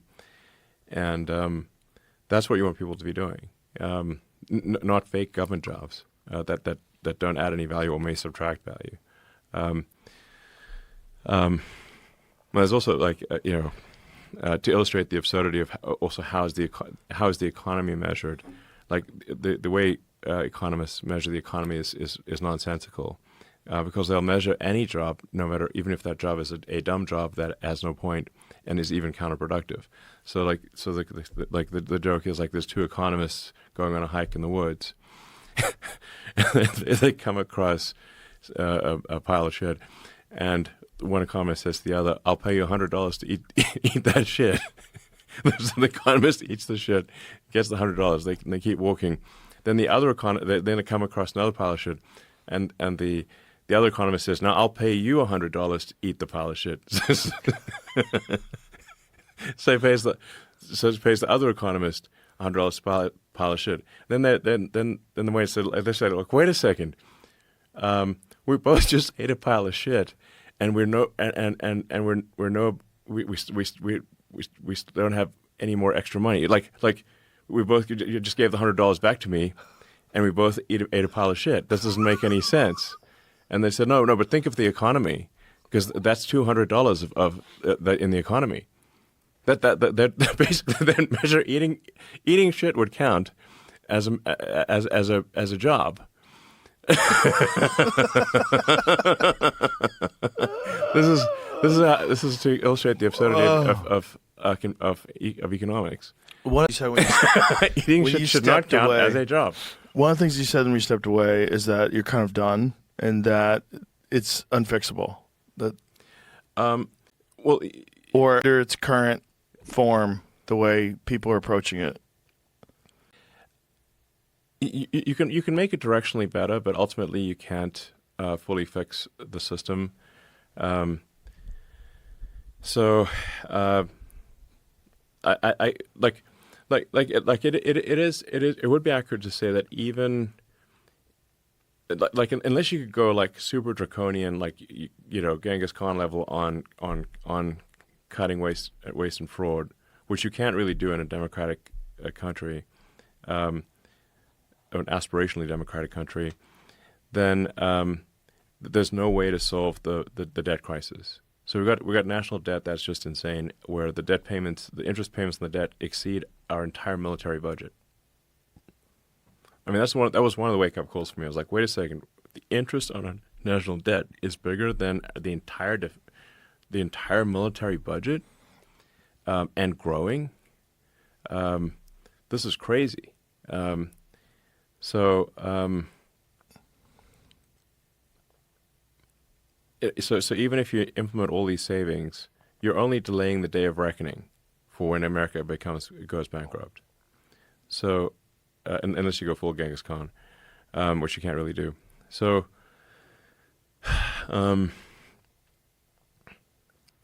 so I came to the conclusion that the only way to get us out of the debt crisis and to prevent America from going bankrupt is AI and robotics. So, like, we need to grow the economy at a rate that allows us to pay off our debt. I guess people just generally don't appreciate the degree to which the government overspending is a problem. But even like the Social Security website, this is under the Biden administration. On the website, it would say like we based on current demographic trends and how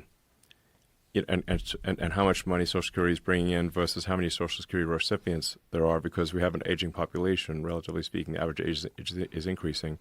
Social Security will not be able to maintain its full payments, I think, by 2032.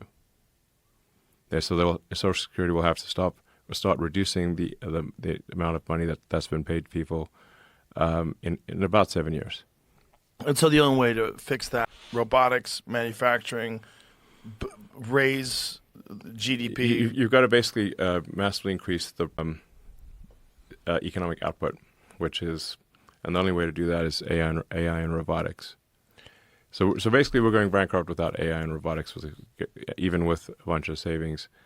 The savings, like reducing waste and fraud, can give us a longer runway, but it cannot ultimately pay off our national debt.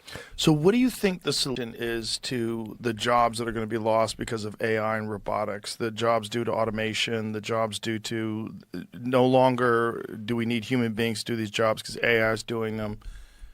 Do you think it's going to be some sort of a universal basic income thing? Do you think there's going to be some other kind of solution that has to be implemented? Because a lot are going to be out of work, right? I think there will be actually a high demand for jobs, but not necessarily the same jobs. So, I mean, this process has been happening throughout modern history. I mean, there used to be like doing calculations manually with like a pencil and paper. It used to be a job. So they used to have like buildings full of people called computers, where the banks would all you do all day is you do calculations because they didn't have computers. They didn't have digital computers that people Abacus. do. Yeah, well, it was just people would just like add and subtract stuff on a piece of paper, and that would be how banks would do financial processing. And you'd have to literally go over their equations to make sure the book balanced. Yeah, and mostly it's just simple math. Like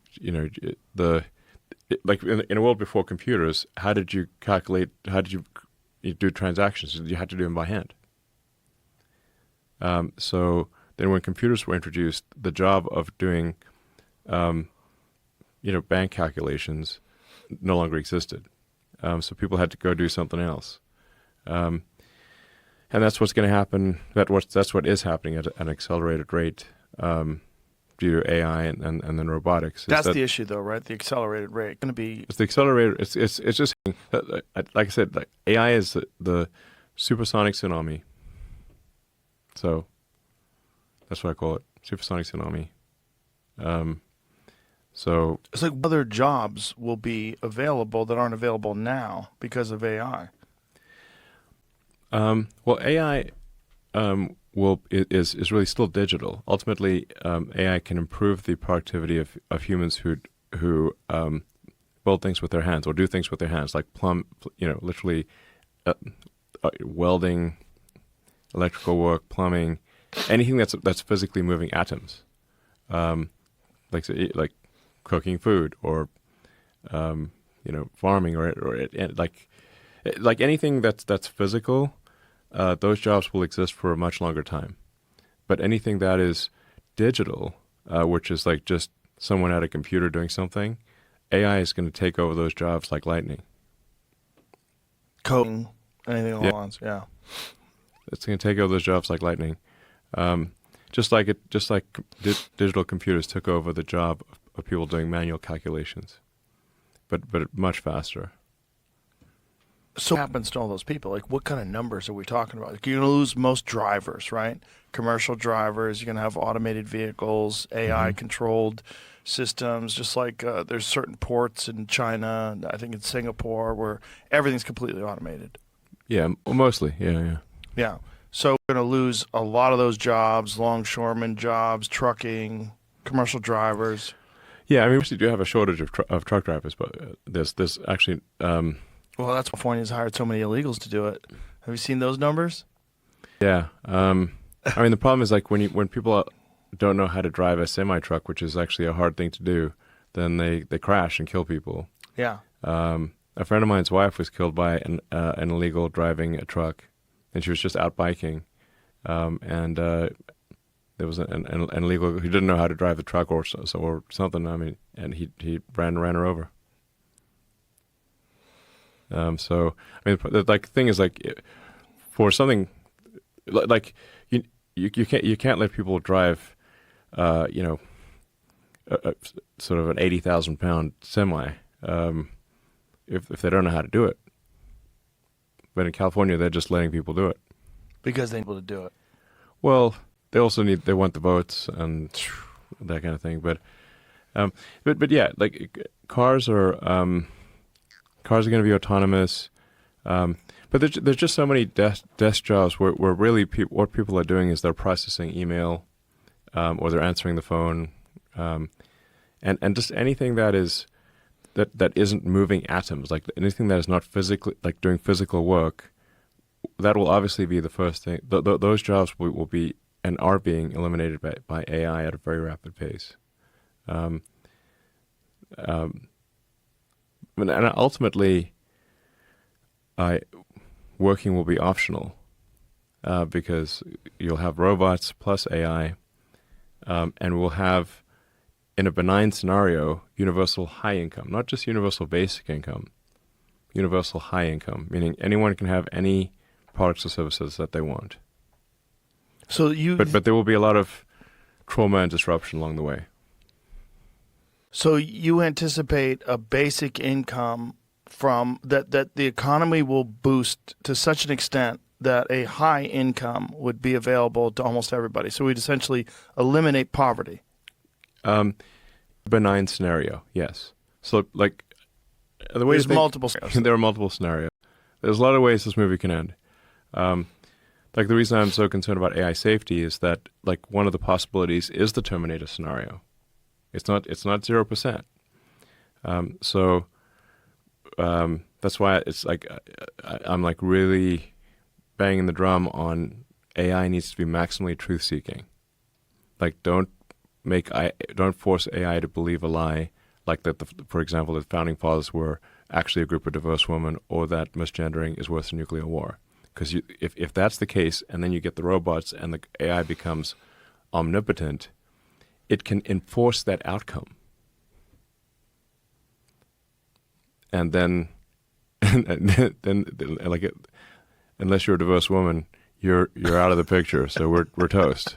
So that's Or you wake up as a diverse woman one day. The AI has adjusted the picture, and we are now a diverse everyone's woman. a diverse woman. So that would be that's the worst possible situation. So what would be the steps that we would have to take in order to implement the benign solution, where it's universal high income, like best case scenario? This is the path forward to universal high income for essentially every single citizen, that the economy gets boosted by AI and robotics to such an extent that no one ever has to work again. And what about meaning for those people, which gets really weird? Yeah. I don't know how to answer the question about meaning. That's an individual problem, right? But it's going to be an individual problem for millions of people. Yeah. Well, I mean, I guess I've like fought against saying, like, I've been a voice saying, like, hey, we need to slow down AI, we need to slow down all these things, and we need to, not have a crazy AI race. I've been saying that for a long time, for 20 plus years, but then I came to realize that really there's two choices here: either be a spectator or a participant.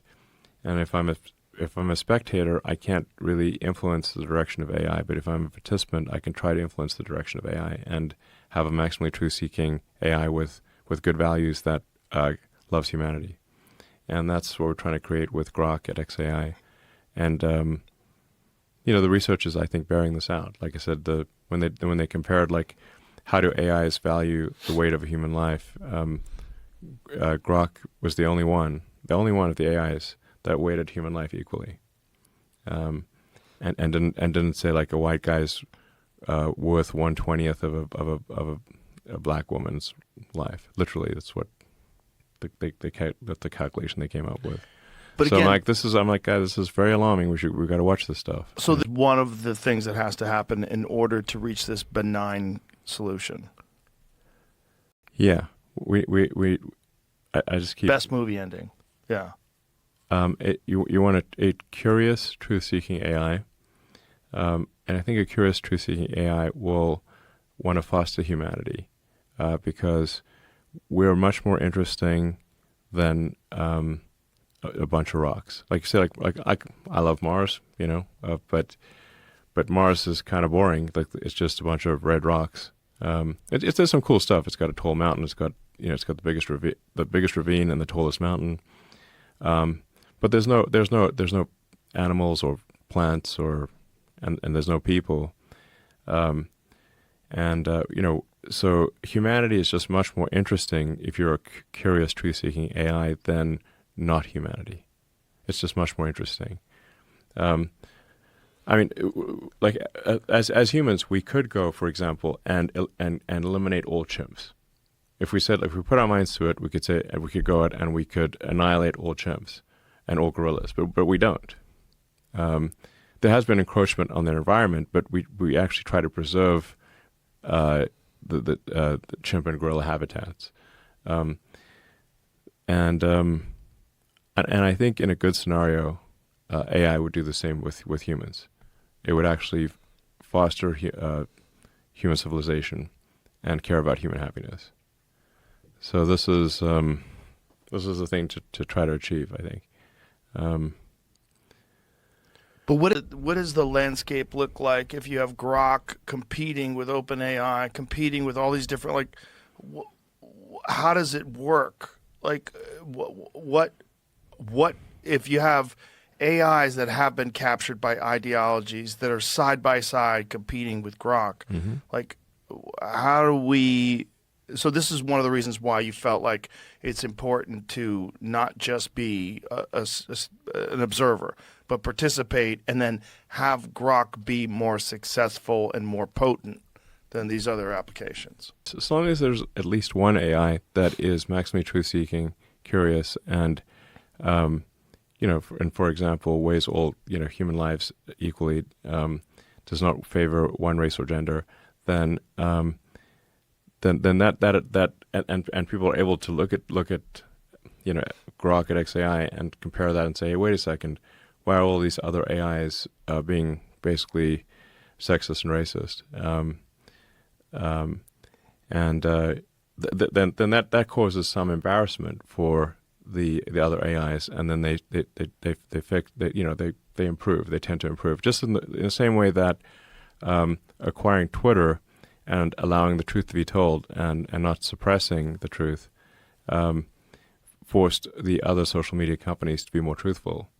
In the same way, having Grok be a maximally truth-seeking, curious AI will force the other AI companies to also be more truth-seeking and fair. The funniest thing is, even though like the socialists and the Marxists are in opposition to a lot of your ideas, but if this gets implemented and you really can achieve universal high income, that's the greatest socialist solution of all time.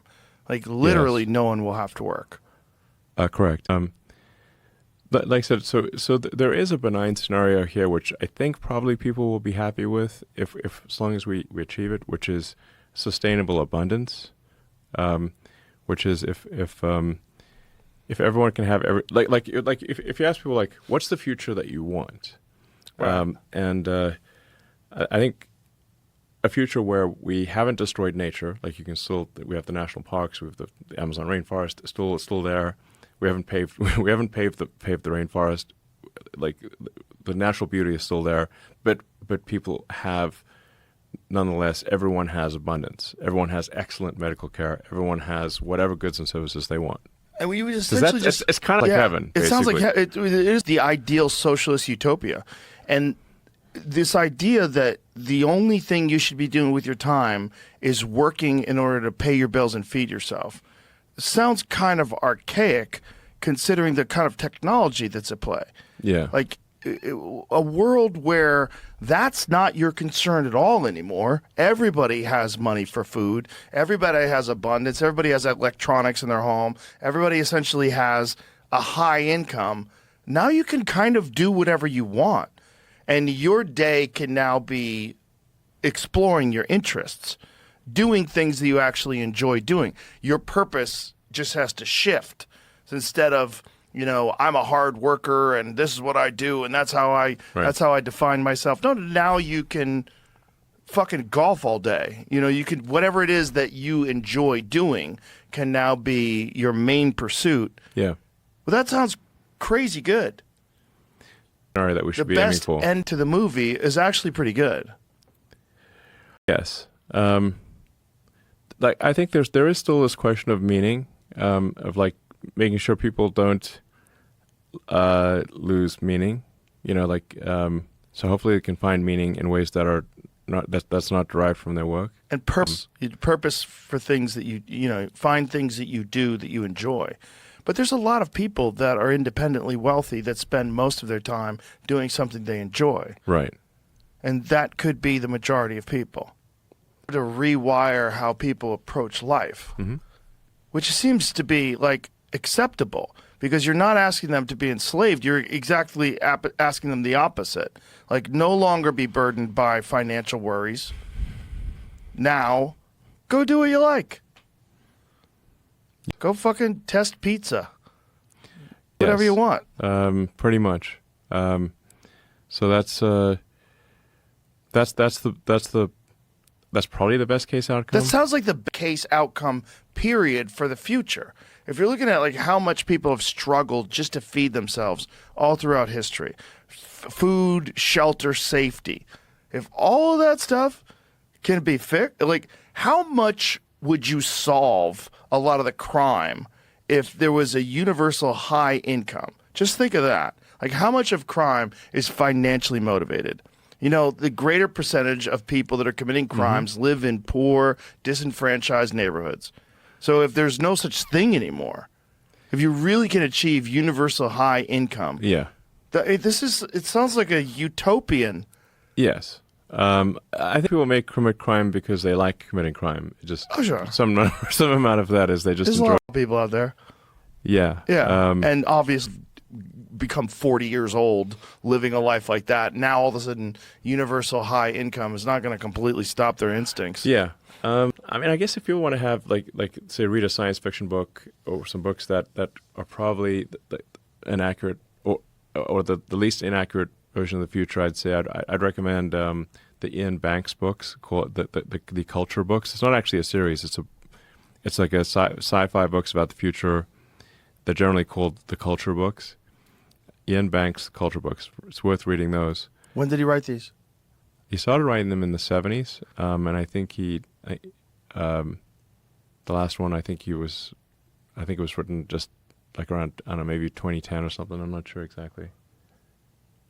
Yeah. Scottish author Ian Banks. Yeah. From 87 to 2012. Yeah. Interesting. But he wrote the like his first book, Consider Fleabus. I think he started writing that in the 70s. And These books are incredible, by the way. Oh. Incredible books. 4.6 on Amazon. Interesting.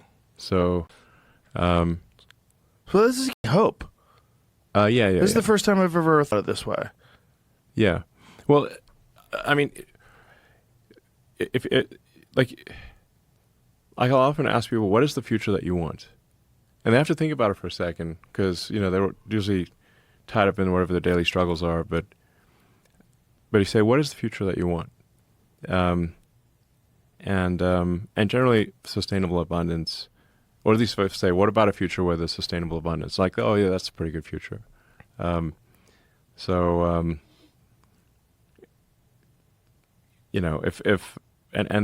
that future is attainable with AI and robotics, but it's like I said, there's not every path is a good path. There's this but I think if we push it in the direction of maximally truth seeking and curious, then I think AI will want to take care of humanity and foster humanity, because we're interesting. And if it hasn't been programmed to think that like all straight white males should die, which Gemini was basically programmed to do, at least at first, they seem to have fixed that. I hope they fixed it. But don't you think culture, like, we're getting away from that mindset, and that people are realizing how preposterous that all is? We are getting away from it.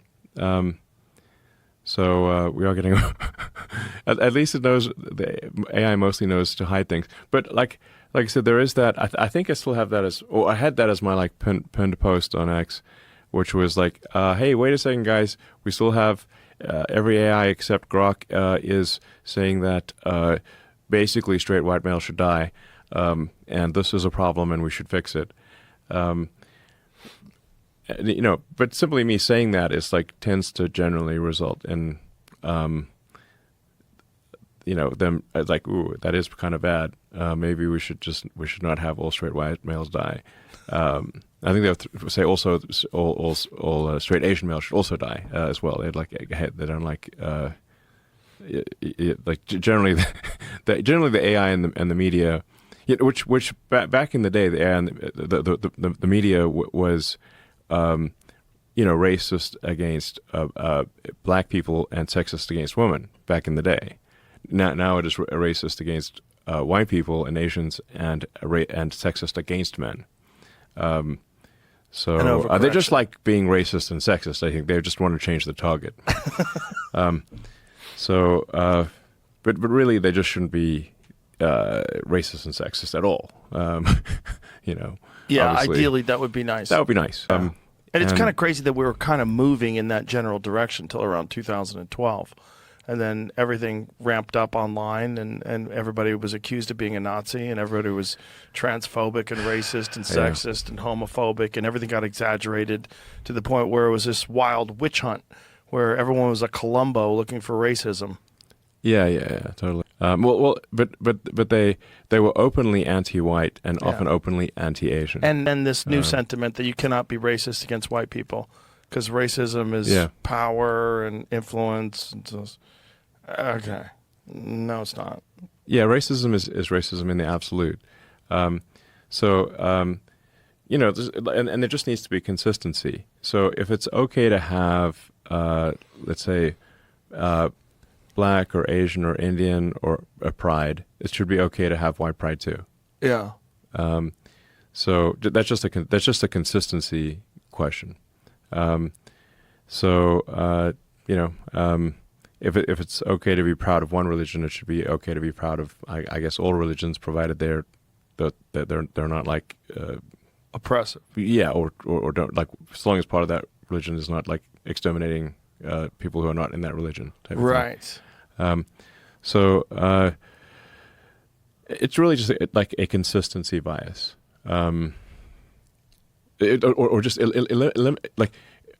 ensuring consistency to eliminate bias. So if it is possible to be racist against one race, it is possible to be racist against any race. Of course, logically. Yes. Yeah, and argue against that's when you know you're captured. It's a logical inconsistency that makes AIs go insane. And people go insane. Yes. one more but like you can't simultaneously say that there's systemic racist oppression, but also that racists don't exist. That race is a social construct. Like, which is it? You know. You also can't say that you know, anyone who steps foot in America is automatically an American, except for the people that originally came here. Exactly. It's the colonizers. Yeah, except for the evil colonists who came here. Right. So which one is it? Like, right. if as soon as you step foot in a place, you are just as American as everyone else, then that would have applied. If you apply that consistently, then the original white settlers were also just as American as everyone else. Yeah. Logically. One more thing that I have to talk to you about before you leave is the rescuing of the people from the space station, which we talked about. You were planning it the last time you were here. The lack of coverage that got in mainstream media was one of the most shocking things that I think they I've totally ever seen. memory hold that. Wild. Yes, because it's if it wasn't it's for like you, it didn't exist. those people would be dead. They'd be stuck up there. Well, they'd probably still be alive, but they'd be having bone density issues because of prolonged exposure to zero gravity. Well, they were already up there for like months, right? Yeah, which is an insanely long time. It takes forever to recover just from that. Yeah, they're only supposed to be at the space station for 3 to 6 months, maximum. So one of the things that you told me that was so easy was that you could have gotten them sooner, but but for reasons, they did not want SpaceX or me to be associated with returning the astronauts before the election. That is so wild that's a fact. First First of all, that even we absolutely could have. But even though you did do it, and after the election, it received almost no media coverage anyway. Yes, because nothing good can the media, which is essentially a far-left the legacy mainstream media is a far-left propaganda machine, and so any story that is positive about someone who is not part of the sort of far-left tribe will not get any coverage. So I could save a busload of orphans, and it wouldn't get a single news story. Yeah, it really is nuts. It was nuts to watch, because even though it was discussed on podcasts and it was discussed on X and it was discussed on social media, it was a blip in the news cycle. It was very quick. It was in and out. And because it was a successful launch and you did rescue those people and nobody got hurt and there was nothing really there was no blood to talk about.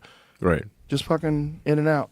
Yeah, absolutely. Well, and as you saw firsthand with the Starship launch, like Starship is, at least by some would consider it to be like the most amazing, engineering project that's happening on Earth right now, outside of maybe AI and robotics. But certainly in terms of a spectacle to see, it is the most spectacular thing that is happening on Earth right now. Is the Starship launch program, which anyone can go and see if they just go to South Texas and they can just rent a hotel room low cost in South Padre Island or in Brownsville, and you can see the launch, and you can drive right past the factory because it's on a public highway, but it gets no coverage. Or what coverage it does get was like a rocket blew up coverage. Right, yeah. Oh, he's a fuckwit. The rocket. The Starship program is vastly more capable than the entire Apollo moon program. Vastly more capable. This is a spaceship that is designed to make life multiplanetary, to carry millions of people across the heavens to another planet. The Apollo program could only send astronauts to the moon for a few hours at a time. Like they could send the entire Apollo program could only send astronauts to visit the moon very briefly, and then for a few hours, and then depart. The Starship program could create an entire lunar base with 1 million people. You understand the magnitudes are different, very different magnitudes here. So what was the political resistance? There's basically though? no coverage of it. Yeah, what I wanted to ask you is like, what were the conversations leading up to the rescue? Like when you were like, I can get them out way quicker. Well, I mean, I raised this a few times, but it was I was told instructions came from the White House that, that there should be no attempt to rescue before the election. That'd be illegal. That really should be a horrendous miscarriage of justice for those poor people that were stuck on that. It is crazy. Have you ever talked to those folks afterwards? Have conversations with them? Yeah, I mean they're not going to say anything political. They're not like they're never going to. Did they at least say thank you? Yeah. Well, that's nice. Yeah, absolutely. So, but the instructions came down from the White House. You cannot rescue them because politically, this is a bad hand of cards. I mean, they didn't say because politically it's a bad hand of cards. But they just said they were not interested in any rescue operation before the election. Yeah. So what did that feel like? I wasn't surprised. But it's easy. Yeah. Because Biden could have authorized it, and they could have said the Biden administration is helping bring those people back, throw you a little funding, give you some money to do it. The Biden administration, they funded these people being returned. The Biden administration was not exactly my best friend. That's what I heard. Especially after I,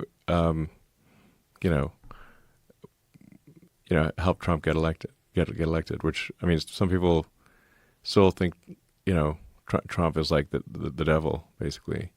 And I mean, I think Trump actually, is not perfect, but he's not evil. Trump is not evil. I mean, no. I spent a lot of time with him, and he's a product of his time, but he's not evil. No, I don't think he's either. But if you look at the media coverage, the media treats him like he's super evil. Yeah, it's shocking if you look at the amount of negative coverage.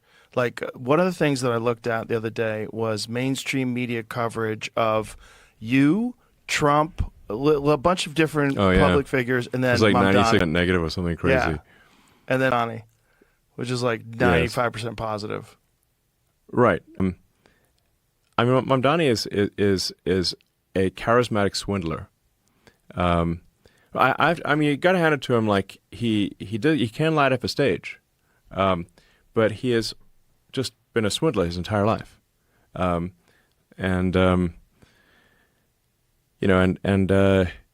think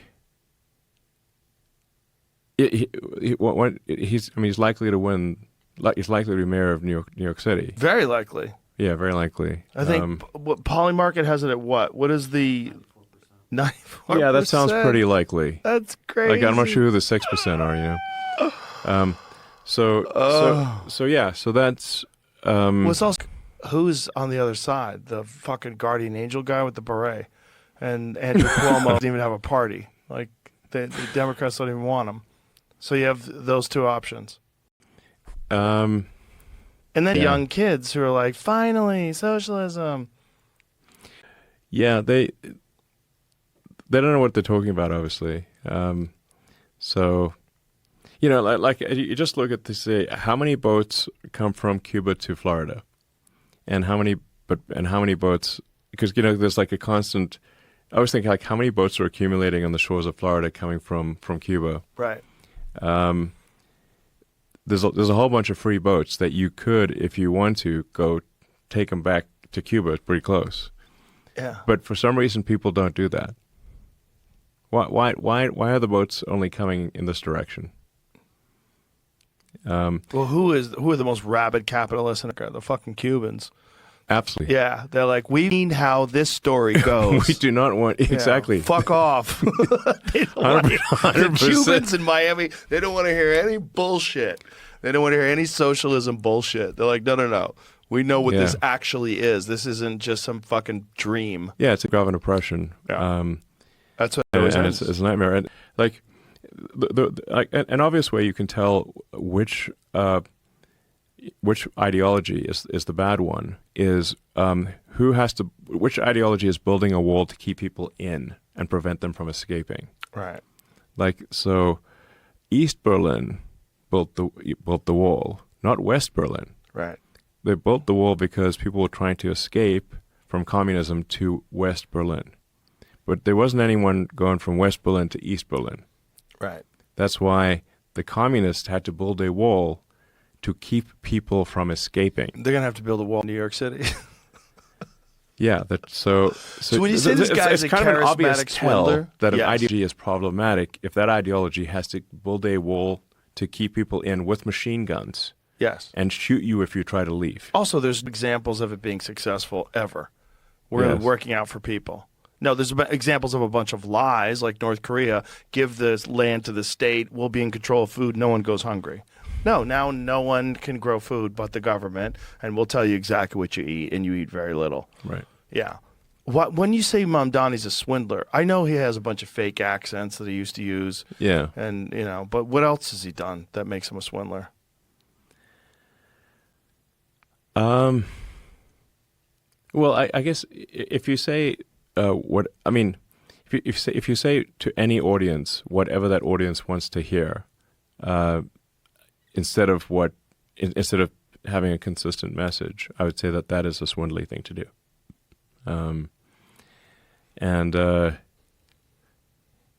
Yeah.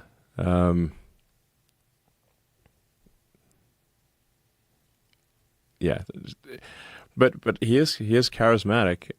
Yeah, good looking guy, smart, charismatic, Yeah. great on a microphone.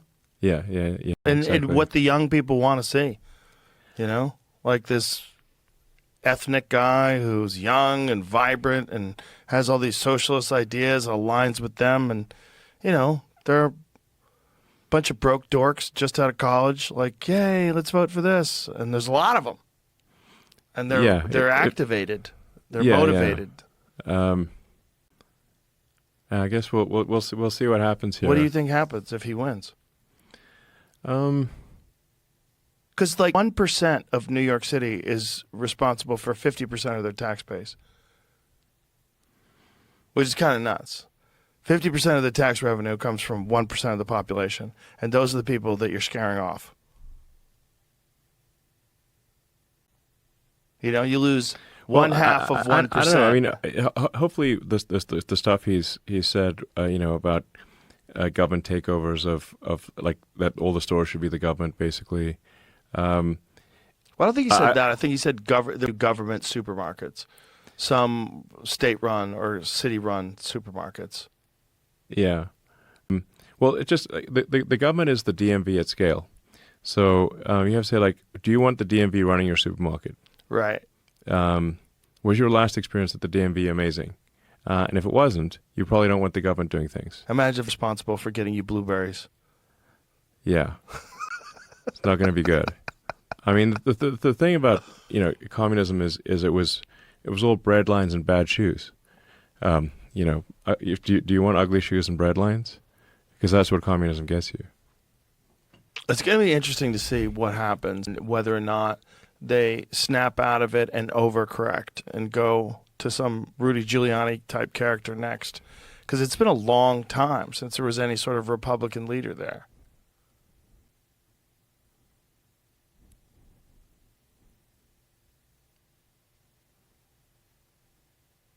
And we live in the most interesting of times, because we face simultaneously face civilizational decline, and incredible prosperity, and these timelines are interwoven. If Mamdani's policies are put into place, especially at scale, it would be a catastrophic decline in living standards, not just for the rich, but for everyone, as has been the case with every socialist experiment,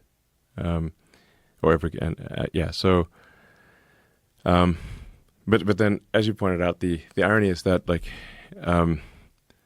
ultimate capitalist thing of AI and robotics enabling prosperity for all, an abundance of goods and services, actually the capitalist implementation of AI and robotics, assuming it goes down the good path, is actually what results in the communist utopia. Because fate is an irony maximizer. Right, and an actual socialism of maximum abundance, of high income people. Universal high income. Yeah. Like the problem with communism is its universal low income. It's not that everyone gets elevated; it's that everyone gets oppressed, except for a very small minority of politicians who live lives of luxury. That's what's happening every time it's been done. Yeah. But then the actual communist utopia, if everyone gets anything they want, will be achieved. If it is achieved, it will be achieved via capitalism, because fate is an irony maximizer. I feel like we should probably on that. Is there anything else? The most outcome is the most likely, especially if entertaining. Well, everything has been entertaining. As long as the bad things aren't happening to you, it's quite fascinating. And it's never a boring moment. Yes. I do have a theory of why, if simulation theory is true, then it is actually very likely that the most interesting outcome is the most likely, because only the simulations that are interesting will continue. The simulators will stop any simulations that are boring because they're not interesting. But here's about the simulation theory: is the simulation run by anyone, or is it run by some force? The program, like in this reality that we live in, we run simulations all the time. Like, so when we try to figure out if the rocket's gonna make it, we run thousands, sometimes millions of simulations just to figure out which path is the good path for the rocket, and where can it go wrong, where can it fail. But when we do these, I said at this point, millions of simulations of what can happen with the rocket, we ignore the ones that are where everything goes right, because we just care about we have to address the situations where it goes wrong. So basically, and for AI simulations as well, like all these things, we keep the simulations going that are the most interesting to us. So if simulation theory is accurate, if it is true, who knows? Then the simulators will continue to run the simulations that are most interesting. Therefore, from a Darwinian perspective, the only surviving simulations will be the most interesting ones. And in order to avoid getting turned off, the only rule is you must keep it interesting, or because the boring simulations will be terminated. Are you still convinced that this is a simulation? I didn't say I was completely convinced. Well, it's like the odds of it not being are in the billions. Like I'm saying, there's a chance. What are the odds that we're in base reality? Well, given that we're able to create increasingly sophisticated simulations, so if you think of, say, video games and how video games have gone from very simple video games like Pong with two rectangles and a square, to video games today being photorealistic with millions of people playing simultaneously, and all of that has occurred in our lifetime. So if that trend continues, video games will be indistinguishable from reality. The fidelity of the game will be such that you don't know if what you're seeing is a real video or a fake video. And like AI-generated videos at this point, you can sometimes tell it's an AI-generated video, but often you cannot tell, and soon you will not be able to tell. So if that's happening in our direct observation, then and we'll create millions, if not billions, of photorealistic simulations of reality. Then what are the odds that we're in base reality versus someone else's simulation? Well, is it possible that the simulation is inevitable, but that we are in base reality building towards a simulation? We're making simulations. We're making simulations. We make you can just think of like photorealistic video games as being simulations. Mm-hmm. And especially as you apply AI in these video games, the characters in the video games will be incredibly interesting to talk to. They won't just have a limited dialogue tree, where if you go to like the crossbow merchant, and you try to talk about any subject except buying a crossbow, they just want to talk about selling you a crossbow. But with AI-based non-player characters, you'll be able to have an elaborate conversation with no dialogue tree. Well, that might be a solution for meaning for people. Just Video lock games. in, and you could be a fucking vampire and whatever. You live in Avatar land. You could do it. You could do whatever you want, and you don't have to think about money or food. Ready play. Yeah, but with higher living standards.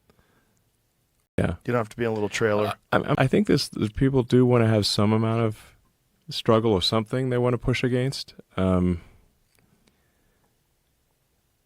But it could be, playing a sports or playing a game or something. It could be like easily that. playing a game, Yeah. especially playing a game where you're now no longer worried about like physical attributes, like athletics, like bad joints and hips and stuff like that. Now it's completely digital, but yet you do have meaning in pursuing this thing that you're doing all day. Whatever the fuck that means. It's going to be weird. It'd be interesting. It's going to be interesting. The most interesting and usually ironic outcome is the most likely. All right. Good predictor of the future. Thank you. Thanks for being here. Really appreciate Yeah, good to see you. Appreciate your time. I know you're a busy man, so this means a lot. You come here to do this.